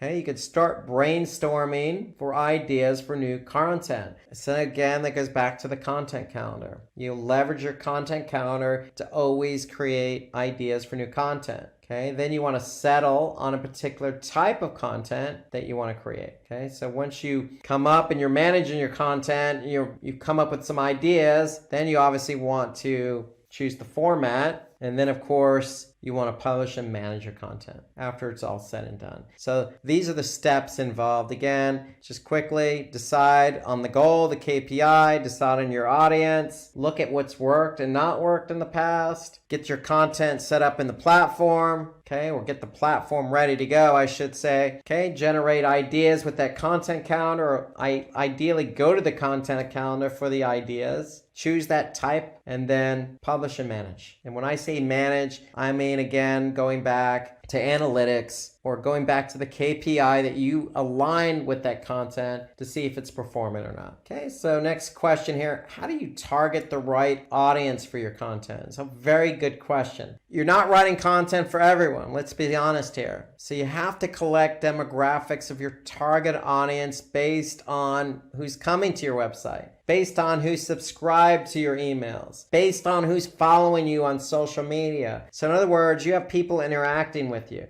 okay, in different channels, and you need to understand who these people are. So, do they fit a certain age range or generation? Are they skewed more female to male? Education level? What's their affinity or interest? Okay, do they have a certain income? So you need to really break down your audience here, and you could do that in analytics. You could do that on social. You can do that just by looking at your email list. Okay, all those will paint a picture as to who your audience is. Okay, so good luck to you, whether you're interviewing for content marketing, social, email, pay-per-click, SEO. You're going to have a plethora of questions being asked to you. Hopefully these questions are well suited for your interview. If you guys were asked any questions that weren't brought up in this video, then feel free to comment below. I'd love to see what other questions are being asked in digital marketing interviews. Of course, if you have any questions, feel free to visit us at Simplilearn.com. I want to thank you for hanging in there, and good luck, and we'll see you on the next video. Hi there, if you like this video, subscribe to the Simplilearn YouTube channel and click here to watch similar videos. To nerd up and get certified, click here.